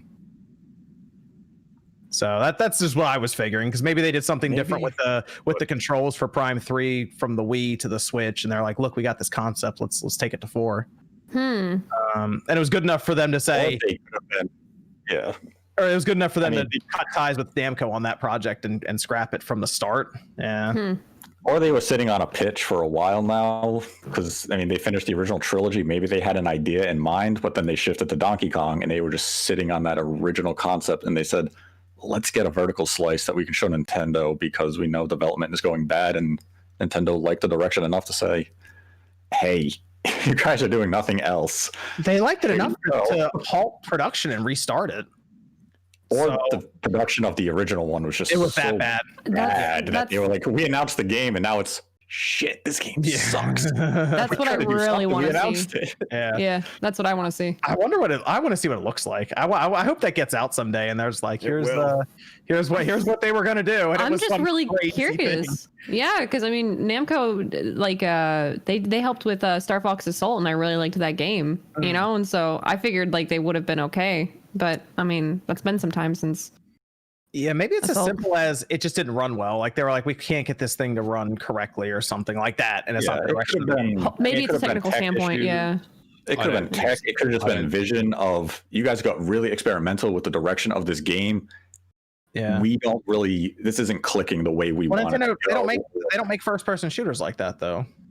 That too. It could just been Yeah. the in-game systems weren't feeling right, and they're just like, you know what, we bit off more than we can chew. Dude, what if they made Metroid Prime 4? What if it was a third person shooter? And they were like, we can't do this. We can't do this. Yeah. Like, what if it was something like that? The Shooters kind of be first person. of the game was first person shooter, okay. but it might have been like a hybrid too, where it was like first person, then it went to third, like some type of dating like sim elements. Cover system? yeah, cover system, or like other M, you know, kind of had like it's yeah. hybrid Don't bash first and other third. M. So Do it. Well, it's more because Prime is like always first person, or like, Yeah. you Right. first one turns on the ball, you know, you move around, that's fine. But like, Yeah.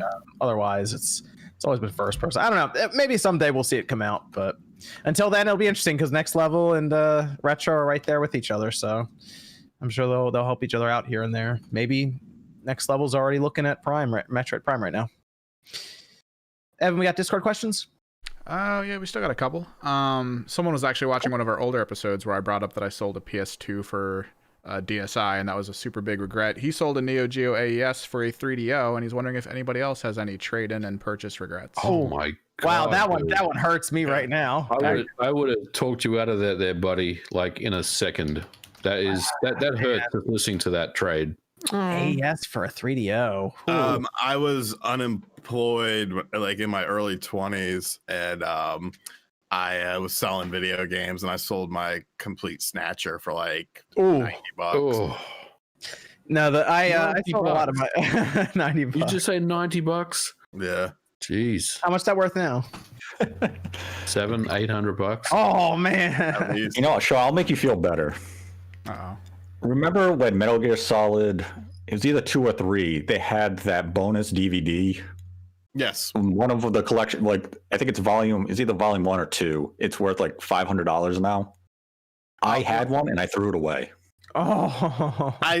Well, that's another thing. I had a Metal Gear Solid collection as well, with like the premium packs from Japan. I had a sealed copy of Subsistence as well that I bought as an extra one. I sold all that shit just because I needed money and I needed to pay rent and shit. Yep, I threw it away. I was like, it was like a bunch of clutter. I'm like, I don't need this stupid bonus DVD. Then I looked it up online like 5 years later. I was like, this thing's like $500. I'm like, fuck. Well, you make mistakes when you're young. A lot of my Super Nintendo stuff went, like Mega Man X3 and all of that. So Yeah, I got rid of a bunch of boxed minty SNES games that I grew up buying, and some of them really hurt thinking about getting rid of now because they're worth literally hundreds of dollars now. At least my investment on Spider-Man 32X is still skyrocketing. Let's see. DJ says, after seeing a Grandia HD collection for Switch, would you be interested in seeing a Wild Arms HD collection as well? Yes. Wild Arms is good, yeah. why not? Yeah, absolutely. Maybe. Console says, just picked up Ocarina of Time for GameCube. What do you guys recommend I go for, the Zelda Collector's Edition or Twilight Princess next? I'm gonna say Twilight Princess. For the GameCube? GameCube, yeah. Ocarina of Time is that Master Quest that you got then.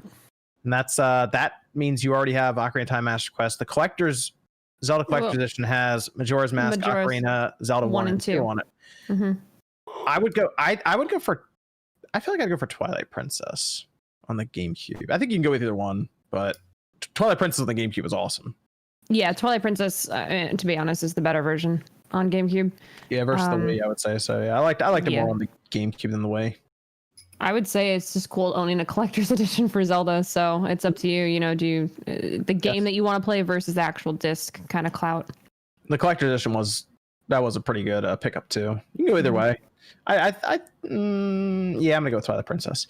Leo says, "What's up, fellas and lady? Just popping in to show support for the best gaming podcast on the web." Corey says, "RGT still playing your Panasonic Q? Spawnway ever fixed yours?" Yes, mine is fixed. Yeah, I assume Sean. Whenever, sometimes I don't play it quite as much because I don't want it to like break or something. And I have like an older GameCube that That's true. I feel more comfortable where it's like, if this thing goes to hell, whatever. And Xbot says, if Bethesda isn't exclusive, were dabbing on Xbox bots. If Bethesda is exclusive, then they were never good. I'm not letting Xbox win. What? That's a real super chat. I think he's just joking around. IRL says bring back Meteos. I Yes. agree. Fantastic That game. That was Sakurai's, it was one of his best games. So Johnny says thoughts on Nintendo phone. That's already a thing. It's on your Switch. What, the I Nintendo have to Switch buy a Online phone app? to use the Nintendo phone. that's how you talk to people is through your phone on the Switch. The app, yeah. Here's a rotary phone. You need a landline to take it out. Thanks, Nintendo. Sacon10 says thoughts on the Game Explained controversy. I don't know if we should comment on that right now. I won't. 'Cause I don't give a nobody- fuck. Oh, okay. Sorry. I won't. No, nobody here worked at Game Explain. We don't know the internal background discussions that went on at Game Explain. If the people at Good Vibes Games who were at Game Explain want to come out and talk about it, then this is their place to do so. Steve Bowling has come out and given statements. All I can say is that working in this industry, what you're seeing is it happens to various degrees at all different types of outlets. I worked for an outlet back in 2015 where if you think $1 or $2 an hour is bad, how about writing articles where they set you at a threshold of, I think it was like 1,000 views for the article. If you didn't hit 1,000 views, you didn't get paid, but they wanted you to publish 30 articles a month. And if you never hit 1,000 for an individual article, you didn't get paid anything. So you could have put in hundreds of hours a month and made nothing. And that's how they exploit you. They set these certain thresholds and then they say, oh, exposure's your pay. And it's bullshit. People have to know their worth when they go into a situation.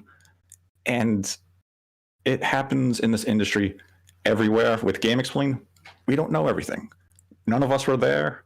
We can only look at the stories coming out from the employees who were there. They're explaining it well. Go to them and read what they're sharing and base your opinion on that.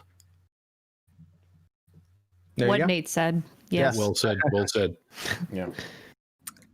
Player one says, is there a reason that Shin Megami Tensei Devil Summoner increased in price and the other titles haven't? No, it's just I think don't know. it's probably based on the circulation. Like how much did they print? Like how rare is the game or not? Like how many did they put out? That's what it usually comes down to, isn't it? Like there are some games that are just stupid rare, and you look at them like, why is this game rare? Like I think Terminator on the PS4 was one that was like really rare, but now they're making it for the PS5, so I think it's gone down in price. But yeah, it's all about the amount of copies they print at the end of the day. That's why my Spider-Man is worth so much. Only 1,500 copies ever made. How much is it worth, Sean? Over $1,000 now. Wow. Jeez. Oh. Why is my Dragon Ball GT Final Bout on PlayStation 1 that only had like 8,000 copies printed in North America worth nothing then? It's a terrible game. 1,500 is less than 8,000. The Hey. problem is that it's so bad, it doesn't matter. It's so bad, it's good. You fight Super Baby. The game is terrible. Like it is the worst Dragon Ball Z game that I've ever played, and there are really bad Dragon Ball Z, and that is the worst. Is that one of the games they brought over and they didn't bother like translating it or anything, or was that Ultimate Bat? There was a Dragon Ball game they brought over and they didn't bother.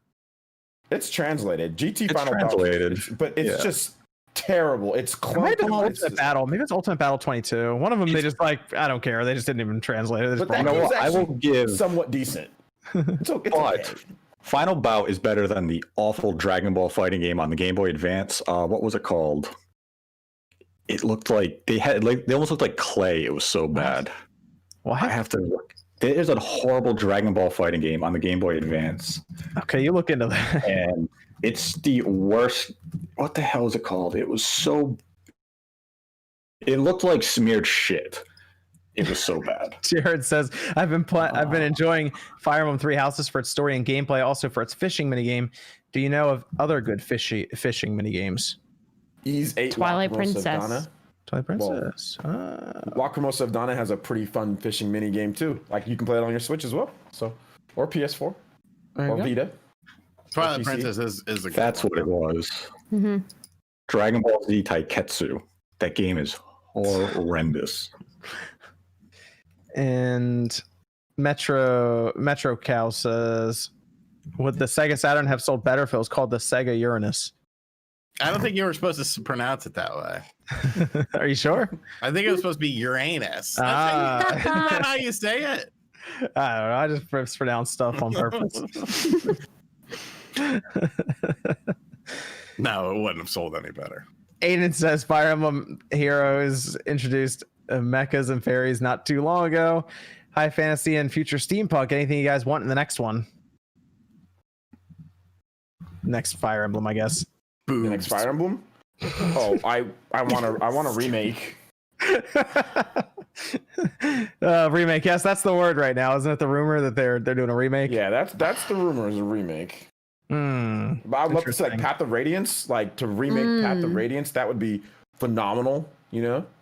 But maybe they go back further. Maybe they go back Thracia. Maybe they go back Genealogy of the Holy War. I mean, but I mean, those are pretty like niche. So I'm guessing it'd be something. Oh, they did Gaiden, and nobody thought about Gaiden at all. So yeah, we'll see what they do. Quetz says, how long you think till we hear about Sonic plans? We were supposed to get stuff, weren't we? First half this year. Sega Europe's in the chat. They can speak up. I mean, they were. Yeah, Sega Europe. What's going on with Sonic? Sonic. And where's Skies of Arcadia HD? And also, can we have the Europe? Can we have the Europe merch shop in the United States, please? Please. Thank you. Yes. I added them. Don't you hide from us. We know you're here. Show yourself. Yeah, Sonic news, I guess, coming up in the next 3-4 months. Hopefully it's just Sonic Adventure 3. There you go. That's what they really need to do. Yeah. You need a new Sonic Mania. Well, that too. Sonic Mania 2 as well with that, you know, do both. Yeah. We had Sonic Mania and Sonic Forces announced next to each other, basically. So Sebastian says 343 lead designer now works in Darksiders team. Oh, Cool. Okay then. Nice. All right. David says, what do you all think of the medium 15-minute sneak peek from this week? Personally thought it is looking really unique. I think it looks good. I think it's looking good. Yes, I am very interested in that. Check it out. Yeah. 3 weeks? 3 weeks, right? Something like that. 28th. Yep. Xbox 360 Gaming says Xbox 360 Gaming. All right. Victor Marina says, love you, Jordan. All caps. Love you too. Elliot says, question for Spawn. Are we going to get an Atari VCS emulation video? And if so, what would be better for it, Linux or Windows? Happy to see most of the squad here.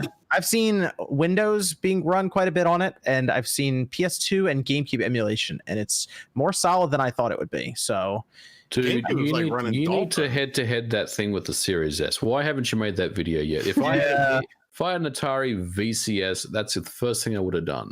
Why didn't you? You should have. You don't have one? Hell, He's smart. no. He doesn't need one. I'm not ordering that piece of hot garbage. What would I do that for? It actually showed up. There you go. It was here. That's true. I upgraded the RAM. It has 16 gigabytes of RAM now. Nice one. I put an M2 SATA in there, 250 gigabyte. So it's You're playing those really CPU intensive Atari games from Atari. Hey, it plays Cyberpunk. It does. Not even through Stadia, just on it. There you go. It's like 3 frames a second. It does it though. It does it. Idle Thumb says, what's your thoughts on Interplay looking for staff for a possible new Fallout-like game being made? Also, the Elder Scrolls later this year. That's what it says. Is Interplay still around? Last I remember, they were liquidating all of their assets and all their franchises because I talked to a company that was wanting to buy some of them, but Interplay wanted to sell all of them at once. It wouldn't break it up or anything like that. Elder Scrolls is probably like years off. I don't know. We got to get through Starfield first. So let's talk about this data mining for the Switch Pro before we finish up with the last super chats and anything over at Streamlabs. And I mean, more Discord question we have in? We got 3 left. Okay, cool. That'll work. So we have some Switch revision data mining that happened here from the Switch firmware, not from like some online forum randomly somewhere or something. No, this is from Nintendo's own firmware. And the biggest thing here, so I went through, it's apparently using the same Mariko chip, and the screen's different. It's not using any vendor they've used before. So it's not anything from like Inolux, apparently. I think JDI is the other company they use, I believe. So the screen's different, and it's using the same chip. What do you think, MVG? Well, I mean, one thing I will say is, this information came from Michael Cyrus, right? So Michael Cyrus, yes. And he's a pretty reputable kind of guy in the industry as far as some of the things that they've uncovered. I think he was kind of the first one to break the new Mariko revision. So he definitely has a lot of credibility and a lot of respect. But I will also say that digging out information out of a firmware is only really one piece of a larger puzzle as far as what the next Switch will be. Mm-hmm. And also, we got to keep in mind that firmwares change. They change a lot. There's usually a lot of firmware revisions, and on dev kits, what I can tell you is dev kits are probably about 5 or 6 revisions ahead of retail. Mm-hmm. So there's always things in flux, in a state of flux. Things are always happening with regards to firmwares. Having said that, I do believe that the next Switch was always going to be more of a let's continue using Mariko, but let's boost performance because there's more overhead to do so. So it's kind of in line with my expectations. But I also do feel like, and I feel strongly about this, that there is going to be some form of AI upscaling, whether it's DLSS or some other proprietary means. But they had that chip in there that they found, Realtek chip that is it's found as a UHD 4K multimedia chip. So we would assume maybe they're using that in order to even upscale further. No clue where it's gonna be located. That's kind of where the dock speculation came in. Is it gonna be located on the system, on the board itself for the Switch, or is it gonna be in the dock? That's kind of where there's the speculation comes in there, as well as an OLED screen, because the screen's different. So like there's still a lot of questions around what's even been found here. Yep. That chip is what makes me believe that this was a prototype that is just for testing, and it's not an actual device that will be released at retail, because Mariko can do 4K upscaling. So why would I need a secondary chip to achieve 4K? I think it was Nintendo experimenting with kind of a secondary solution or a reverse Wii U type of thing. And that what he has found in the firmware was prototypes. It was an experiment, and it isn't representative of what we are going to get from the Switch Pro later this year. Interesting. Okay. So what do you feel is going to be representative of what we get, since you don't think that shows anything? What would be your guess? I know you've talked about it in the Nate the Hate podcast. Yeah, we do go into detail there, but I think it's going to be a more substantial upgrade than just an overclocked Mariko chip with 4K upscaling. I think it will have DLSS right there on the chip, which they have to change the chip because Mariko does not support DLSS. Well, they would need, I assume they have to customize it heavily with tensor cores and everything else. Right. So I think we're looking at something more along those lines that Datamine did represent. And as MVG said, Datamine information is one piece of a much larger puzzle. The information that he did unearth is accurate. It's just a question of where does this information actually picture, and we can't assume that what is found here means it is a product. Right. So they would have to, the chip. Oh yeah, Evan's internet. Oh no. The chip would have to be changed then, almost not completely, but it would have to be changed quite a bit. Like they could use the same CPU. That's fine. This is A57s or whatever. They can keep those. But they would have to alter a lot of it then if they're going to do DLSS. But they could also do things like MVG has mentioned before in his video with memory bandwidth. They could double that. Do they have to? They have to boost the memory. Yeah, they have to. That is number one on the list of things that they have to increase. They could raise the clocks. They might even change the battery inside, make it a little larger if they raise the clocks. I'm confused about. Nate, still going. Are you saying that it's a new Tegra X1 revision, or are you saying it's a different? I think it's going to be a new chip. Interesting. Okay. So I wonder if this chip, like they would design it and then they'd also drop it in the NVIDIA Shield TV as well, a new one of those. Like, so they basically co-create this chip, Maybe. Nintendo and NVIDIA. And then, because that seems to be what they do. Like, remember, NVIDIA sold their own box in China and were able to sell like Nintendo games on it. So I almost wonder if this even together through R&D for a chip that fits the Switch, but would also work in like their own little home box that they keep selling every other year. It could be that. And this information had been added to the firmware, I believe, about 10 months ago. And a lot can change in that 10 months. And it could have been, Nintendo was using the Mariko chip that's in the current Switch. They overclocked it. They took this Realtek chip to put it into the dock to replicate what they were hoping to achieve with a single chip in the new upgraded revision, because they just don't have that chip fabricated yet. So they create these weird type of experiment Frankensteins to replicate what they're hoping to do. Like with the Wii, it was a GameCube, yes, and they had these odd looking motion controllers because the Wii hardware wasn't done, so they had to make something to begin. That is what this device is that was found in the firmware. Yeah, we have images of those prototype controllers and stuff, which is kind of cool to see. But yeah, it was basically a GameCube because that's what the Wii essentially was, just with some extra RAM and all of this. So yeah, I think that's what this is. But the bit like a new screen, that is probably inaccurate. Nintendo is talking to Sharp and other companies for a screen, and you're not going to have that in the firmware for just the screen is interesting. The screen's interesting. So the reason the screen it comes up is because it's using a different vendor number than like any screen they've used. So it's from a different company or it's a different model or something. It's not a screen that's been used already. So they're getting a different screen brought in, and that's where we go. You start looking around, and it's using different power management as well. So it's not using like the typical one that we've seen in like the current Switch with this cheaper LCD and all of this, something different. So then you start thinking about some of the newer technologies, and I immediately went back and I was like, well, we heard that they were already talking with Sharp for the IGZO technology, and I almost wonder if they did kind of go beyond this screen here, and that's how they're going to really make a difference between our current Switch and this newer Switch, is they move away from the basic LCD that's in this Switch.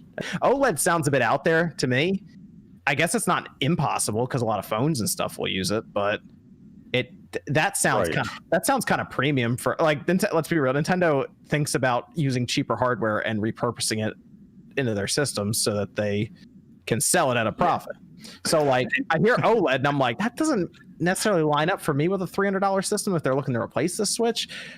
But I guess it's definitely a viable option for them to explore. And if we look at some of the other rumors that had come out from like Bloomberg, is that they said the magnesium alloy body, and that would work really well if they have changed the chip to something that supports DLSS, because DLSS can make a unit run fairly warm. It produces a lot of heat.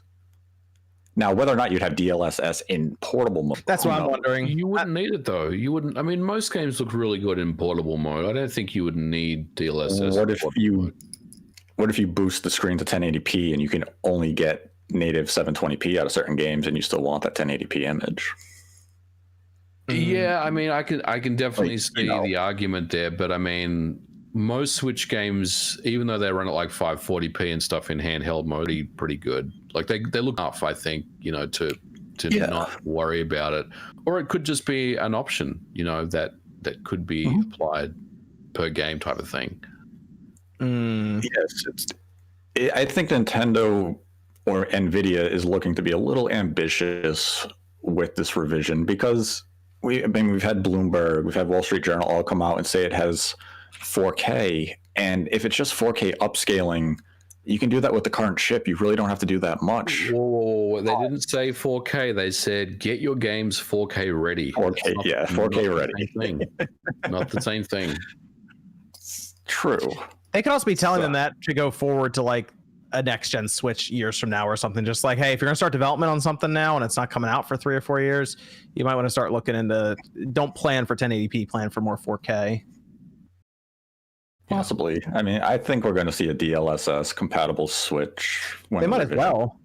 Like NVIDIA, I'm sure could do that if the price is good. That's the only thing though, because I still feel like they want to replace the current Switch with that new Switch. So like, I don't think this is going to be a $400 system. It has to replace the price. It can't be more expensive. Like, if you're getting into $400 for a new Nintendo system, that's a different ball game altogether. That's when people wonder, do I really need this now? You know.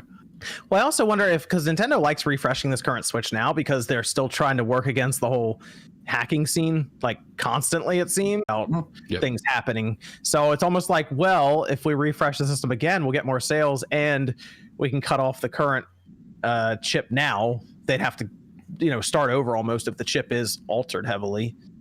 See, that's one thing about a new chip that does make me wonder if that they are going down that path, is because if you bring a new chip in, you're basically starting over again, right? They've obviously locked down all these with Tegra X1, but you bring in a new chip, I mean, it's a whole new set of unknowns when it comes to security of that chip that they have to figure out. So they're taking a risk there if that's what they're going to do. I'm on board with the new Switch. I'm ready to buy one. I mean, I think Nintendo will be in a good position no matter which direction they go with the Switch revision. If it is just an overclock of what we currently have and we get a more consistent 1080p image, more consistent 720p, it has 4K upscaling, or if they go with the DLSS where you're going to, get that nice faux 4K image. Yeah, but I mean, come on, dude. They released this around Breath of the Wild 2, and Breath of the Wild 2 is like 4K. That's what the advertisement is next to that. That'd be pretty good. If they can come out and say, here's Breath of the Wild 2, DLSS, 4K, HDR, and maybe with these types of chips, you could have ray tracing to a certain, a certain caliber. Wow.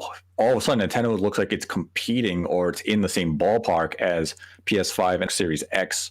And by saying ballpark, I mean, Nintendo might be at home plate and they're at, center field. Doesn't mean they're necessarily competing one-to-one, but Nintendo shrinks that gap because the gap now between Switch and PS5 and Xbox Series X is pretty damn big. Yeah, I wouldn't say it as competing. I think, it's 2021 and most people have 4K televisions, and, it's just a feature that you come to expect in 2021. Ray tracing is something that, you want. It's not necessarily competing with Microsoft and Sony, because Nintendo have never done that, obviously. But I think having that list of features in 2021 does make sense. And I think you're right. I think they would be looking at, introducing those things for a next version of a system. Yeah. Yeah, it's kind of to bridge then to fill the void. If they get another 4 years out of the Switch now, technology. Like if they can bring this out, get another 3 to 4 years out of the Switch, then it'll probably end up. Yeah, you have that successor coming, which would be even a bigger leap, and you're going to have these features again, DLSS. You're going to have better 4K rendering. That system's going to be potentially a beast, and Nintendo is going to have that, really good tech, and all these engines are scalable. And if the revision can handle something like the RE engine even better, there's no excuse not to have a native port of something like Resident Evil 8. Sure. Yep. Mm-hmm. And we got Discord questions left. Yeah. For Good morning. Yeah, it always works out this way for me. There we go. What is going on over there, man? Dude, between the internet and this bullshit, for those who picked up the LG CX, TV, can you explain why you chose it over the LG BX? Can you explain why these assholes made me buy one? We did make him buy it. Peer pressure. Peer pressure. That was. I heard that the CX was the TV to get. It was going to last me the whole generation, so I ended up getting one. I looked at the product reviews. That's what. No, I'm joking. CX just seemed like just a dope TV. So it just seemed like it had all the features that It ticks all the boxes green on the Xbox, all of them. So that's good enough for me. Everything's green on this. Believe it or not, real quick though, MVG, like some of these TVs that come out, man, they have like fake stuff on there. They'll say like, 4K HDR Pro, and like it doesn't support it. Like when you go to like on your Xbox, like to hook up everything, like a lot of it's like fake stuff out there. And the LG CX, it does like, MVG said, it does tick all those boxes in terms of the support. So keep that in mind, guys. Some of this stuff, it's so weird when I first found that out, because like I bought a TV, it said 4K HDR, not real HDR. You know? Yeah, there's no real like standard for HDR that they all follow, so they can mostly put it on the box when it not like matching up with being real HDR technically. That's how they can get, that's how you can walk in and see a $300 TV and it's like it's HDR and it's like is it? I hate it. That pissed me off. The CX has better HDR than the BX. There you go. It's actually one of my friends. I don't know why he thought this, but he did. He bought a TV like 6 years ago, and he bought a PS5. He's like, "Oh, I can play 120 FPS." I'm like, "No, you can't." I'm like, "You don't even have HDMI. You don't have HDMI 2.1." He's like, "My TV is 240 hertz." I'm like, "No, it's not the same thing as a TV now supporting 120 refresh rate." He's like, "Yeah." I'm like, "Fine." I'm like, "Put the game and see if it supports it." He's like, "Since it doesn't work." I was like, "Yeah." I'm like, "Why do you think that is?" He's like, "I don't get it." I'm like, that's all the old marketing bullshit where they'd be like, "We're 480 megahertz." Like, no, you're not. Like, your TVs are liars. I'm like, your TV's 8 years old. You really think your TV was like so future proof that it's running compatible stuff that was just introduced in the last couple of years? He's like, "Yeah." I'm like, what? Like, you bought I don't even remember the brand. It was so bad. It was like a Roku TV. Let's see. Got some Streamlab ones here, and then we'll go back to the last Discord. How many? We have 2 left, Evan? Yeah. Okay, we have 2 left. The internet's just constantly crashing. The PS5. Just go ahead and read the last 2 Discord questions, all right, just in case you're gone. If I'm gone, then the stream's gone. Like, No. All right. If the Switch was released alongside the Xbox One, we'll go ahead One and read the last 2 Discord questions then. Guys are lagging for me too. If the Switch was released alongside the Xbox One and PS4, what do you think would change, or how would it impact those launches?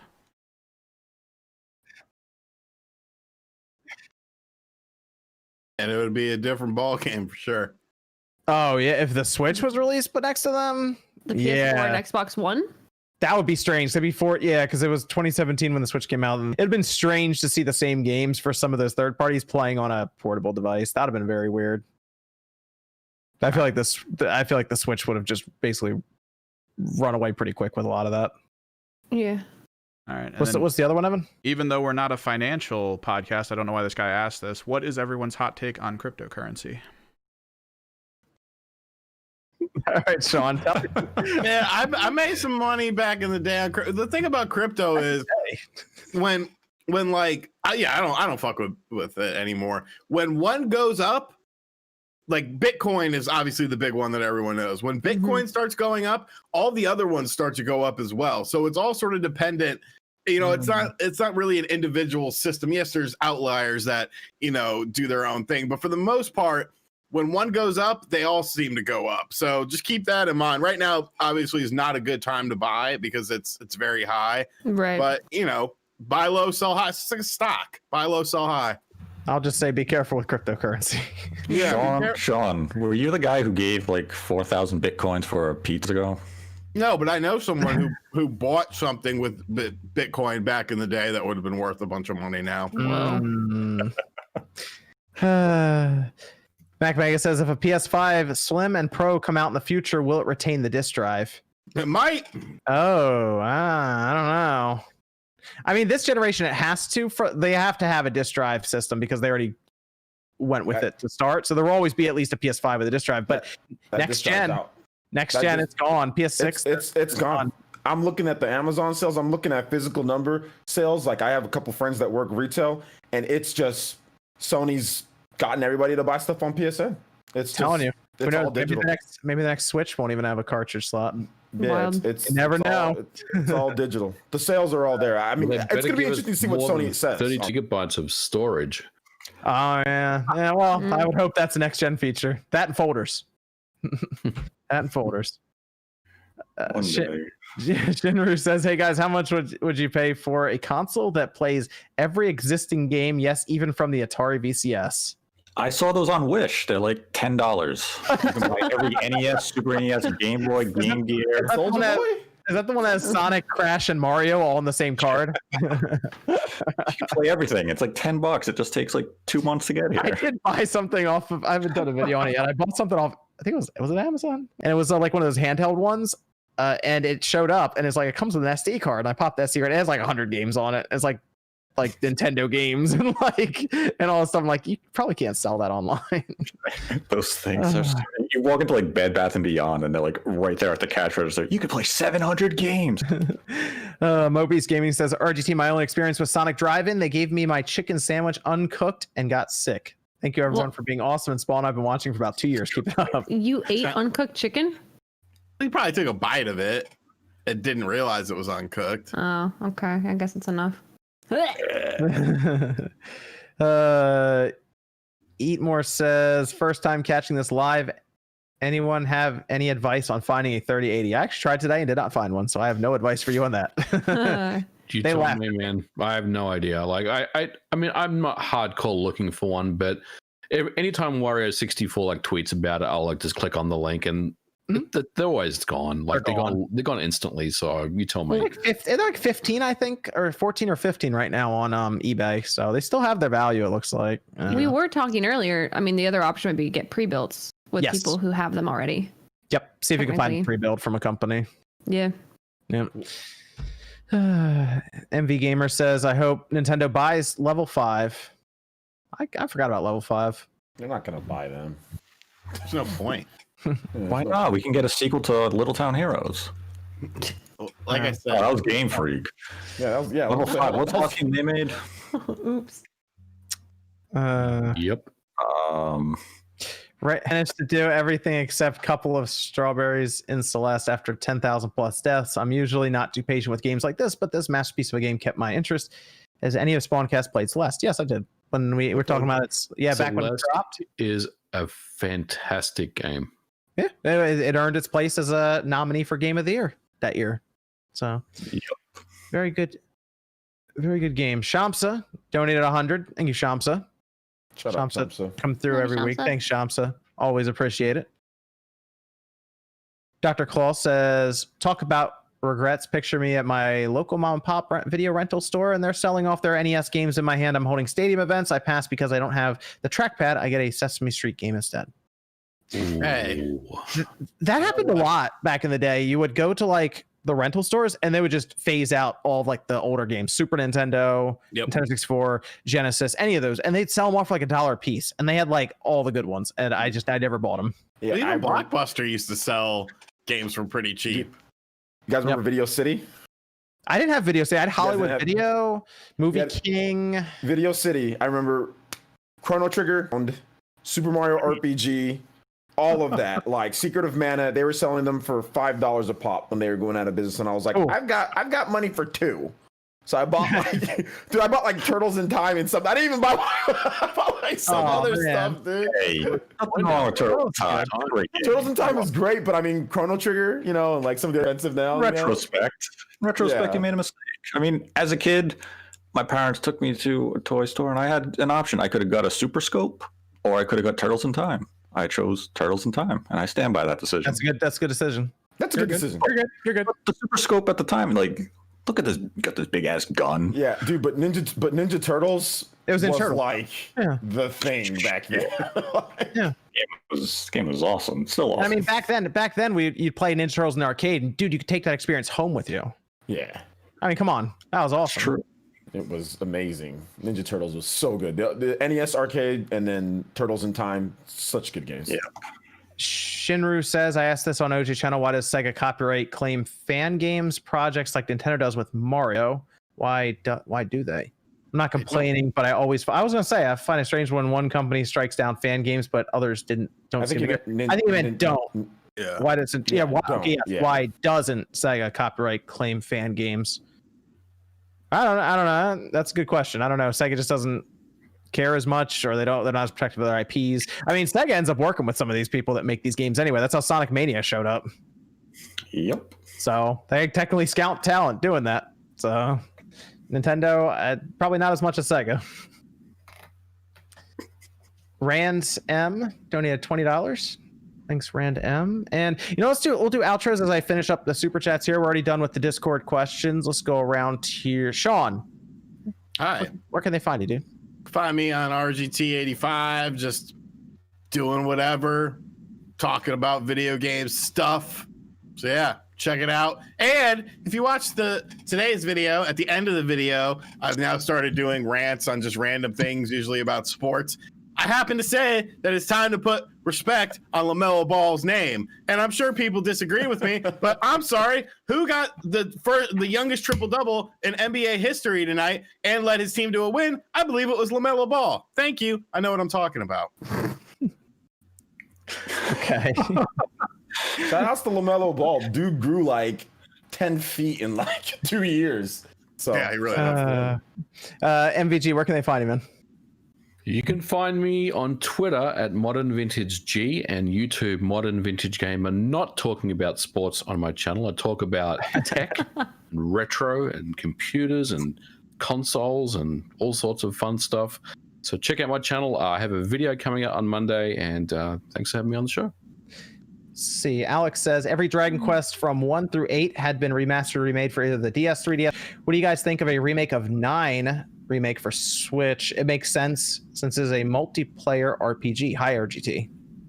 Hi. Sure, why not? Remake of 9, why not? I'll take it. I hope Dragon Quest 12 is probably still a years off anyway, so. Jeffrey Grubb says Pizza Pasta Man was the Italian boxer in Arcade Punch-Out, and that's representation to me. Just, there you go. Make me hungry. Yentoki Cruz says click could name the stream Fighting Stereotypes. Oh gosh, still wouldn't go well. Click, where can they find you? Yeah, thanks for having me. You guys can find me a stream like that, in the future. Yeah. Cannot guarantee that if you guys stop on my Twitch, I'll be streaming that game. Maybe. I'll think about it. Thought about it. Nope. Anyways, you can find me every day on Twitch at twitch.tv slash misclick. I almost forgot my username. I'm literally live like every day except for Sunday. So, And you're coming up on 100,000 subscribers on your YouTube channel too. Yeah, actually, I think we're just over 5,000 from 100K subs on YouTube. So that's pretty exciting. So thank you to everybody who's made that possible. Really cool.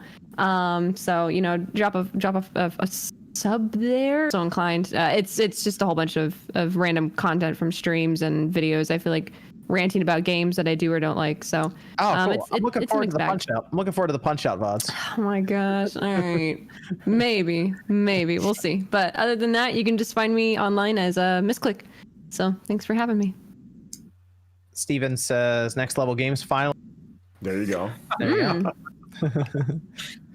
Pranked Film says should use an OLED as a video editing monitor. I don't All right, Mr. Moneybags. He's like, look at my OLED for my editing. I don't know. They have a lot of monitors that are set up really well for like video and photo editing. So I might be inclined to go with one of those because I don't know. OLED and burn-in's still something I get concerned about here and there. Trip and Fall says, how about them Rams? It makes me feel bad. The Seahawks aren't good anyway. So there you go. Big win. Big win by the Rams today. Rams beat the Seahawks all the time. It's just like the Seahawks are just yeah, but I think the Seahawks were blown up a bit this year compared to what they really are. Yeah. I thought Russell Wilson was a lead contender for MVP in the first half of the year. Wasn't that what it was? If you watch nothing but ESPN, that's what you'd believe. He was until he started playing bad. So he started throwing interceptions in the red zone all day.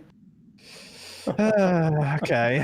I am Soul says, do y'all think the next Nintendo Switch Revision or Pro will read faster SD cards to help with load times? It better. It is interesting that now the Switch is the system where you notice the load times.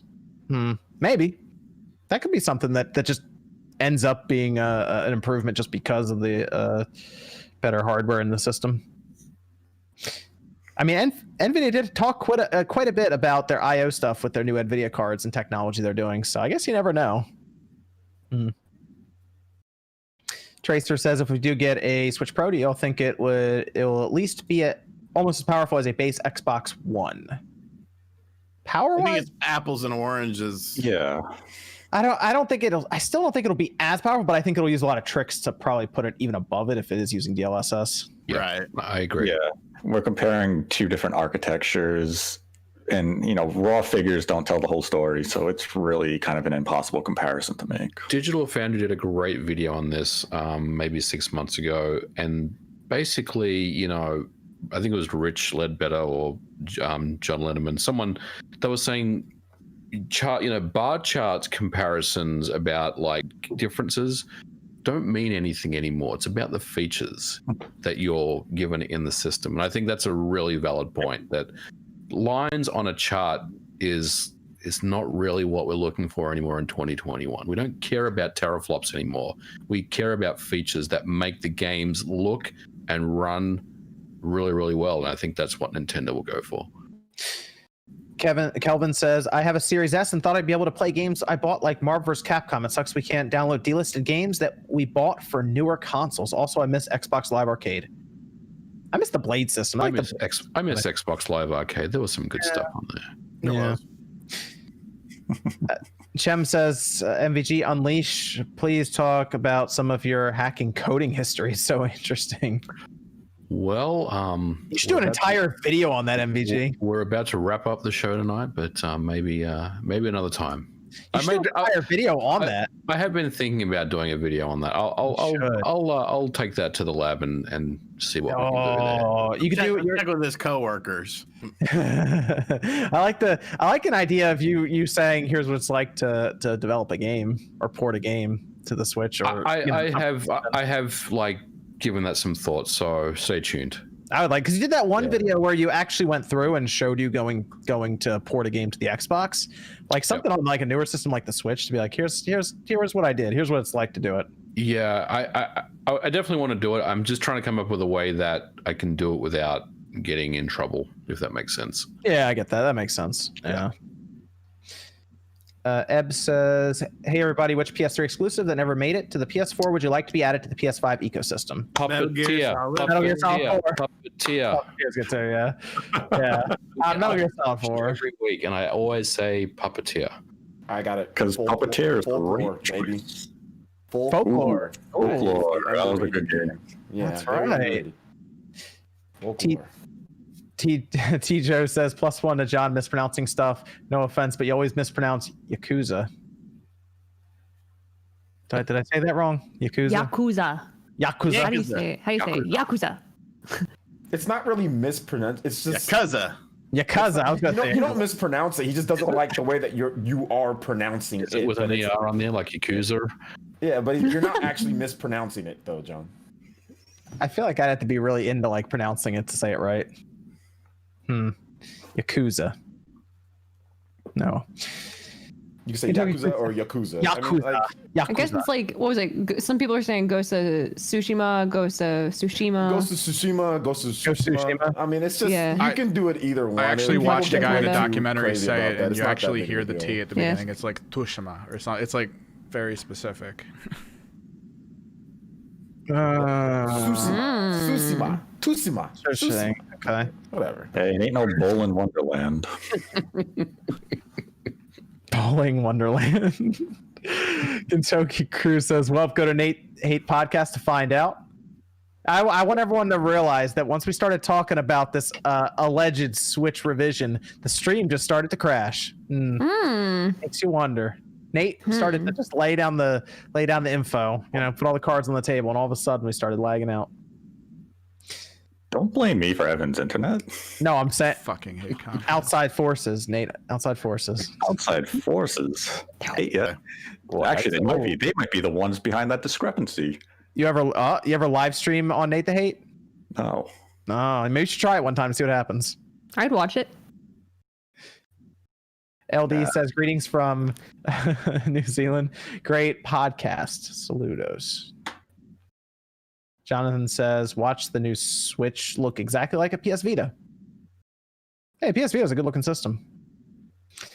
Frostbite says, since NVIDIA is working on a new chip for the Switch Pro, do you think they would use SLI on a new dock for the Pro? I do not think so. No. I don't think that would be feasible, especially with cost.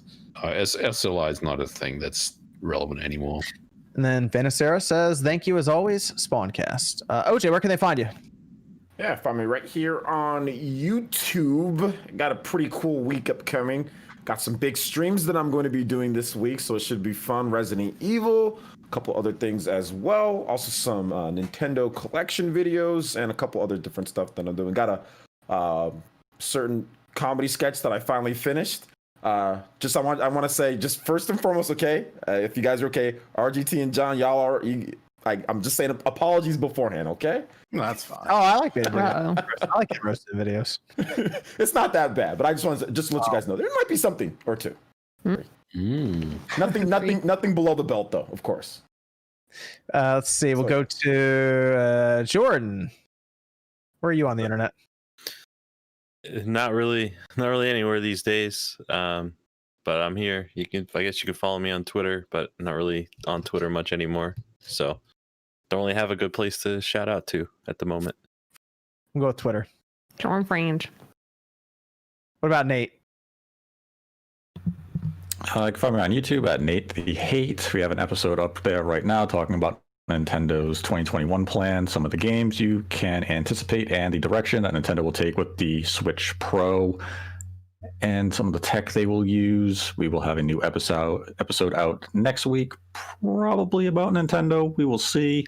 Or you can find me on Direct Feed Games, also on YouTube. You can follow me on Twitter at Nate the Hate, followed by the number 2, or Feed Games. You can make your choice. Direct Feed Games, you don't hear my voice. Nate the Hate, you do. There you go. And I might read the Iwata Asks book as a series on Direct Feed Games when it releases. That's a good idea. I like that. I'll do an audio book on YouTube. ASMR? Yes. I mean, do you think it's divided into chapters? Because that'd be perfect, because you do an episode per chapter then. That was the plan. If it's separated into chapters or even like specific interviews for a game or a company, that's how I would do it. Like week 1, Dragon Quest. Week 2, Luigi's Mansion. Dragon Quest. Shut up, Click. Matthew Hammond says, will next level games get as big as Monolith Soft? Monolith Soft's pretty big right now. I mean, I don't know. That'd take them a little while to get there, and because Monolith Soft runs support on like Zelda and like some of the big branches like that. Yeah, they have like an asset team, and then they have other studios.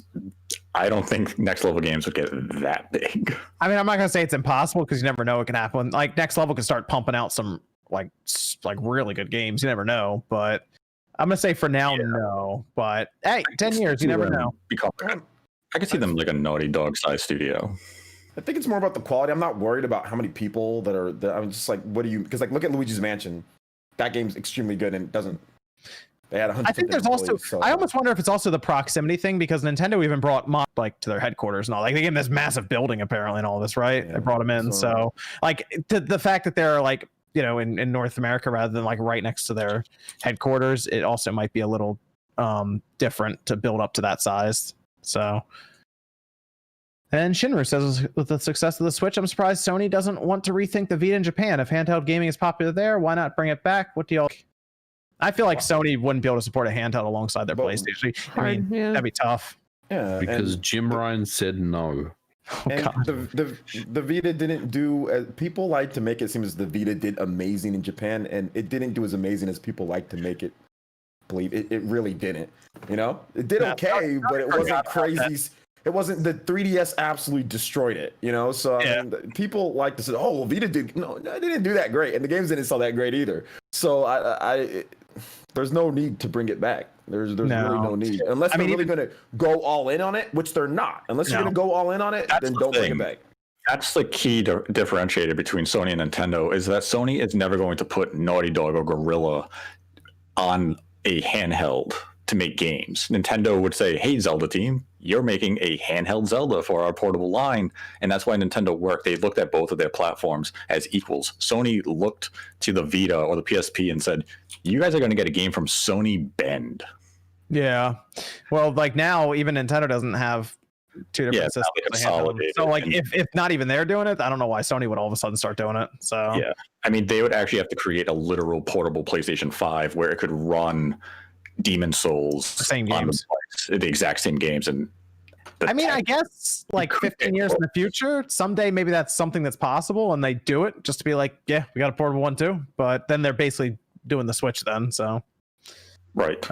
But yep, that looks to be everything there. Thanks everyone for tuning in. Evan, do you want to let people know where you can find you, or are you still kind of lagging out a bit? I'm still lagging like a he's here. beast, but I mean, you're not going to see it, but yeah. Oh. Follow Evan on Kimmerik's project on Twitter. He keeps posting cool stuff about the shirt. He keeps drawing all of the guests, and they look really, really good. And he's going to do a whole shirt for the 200th episode, and it sounds like it is a massive project, so you're going to want to check it out. But thanks everyone for joining us here for Spawncast. We'll see you guys next Saturday night, 9 p.m. Eastern time. Bye.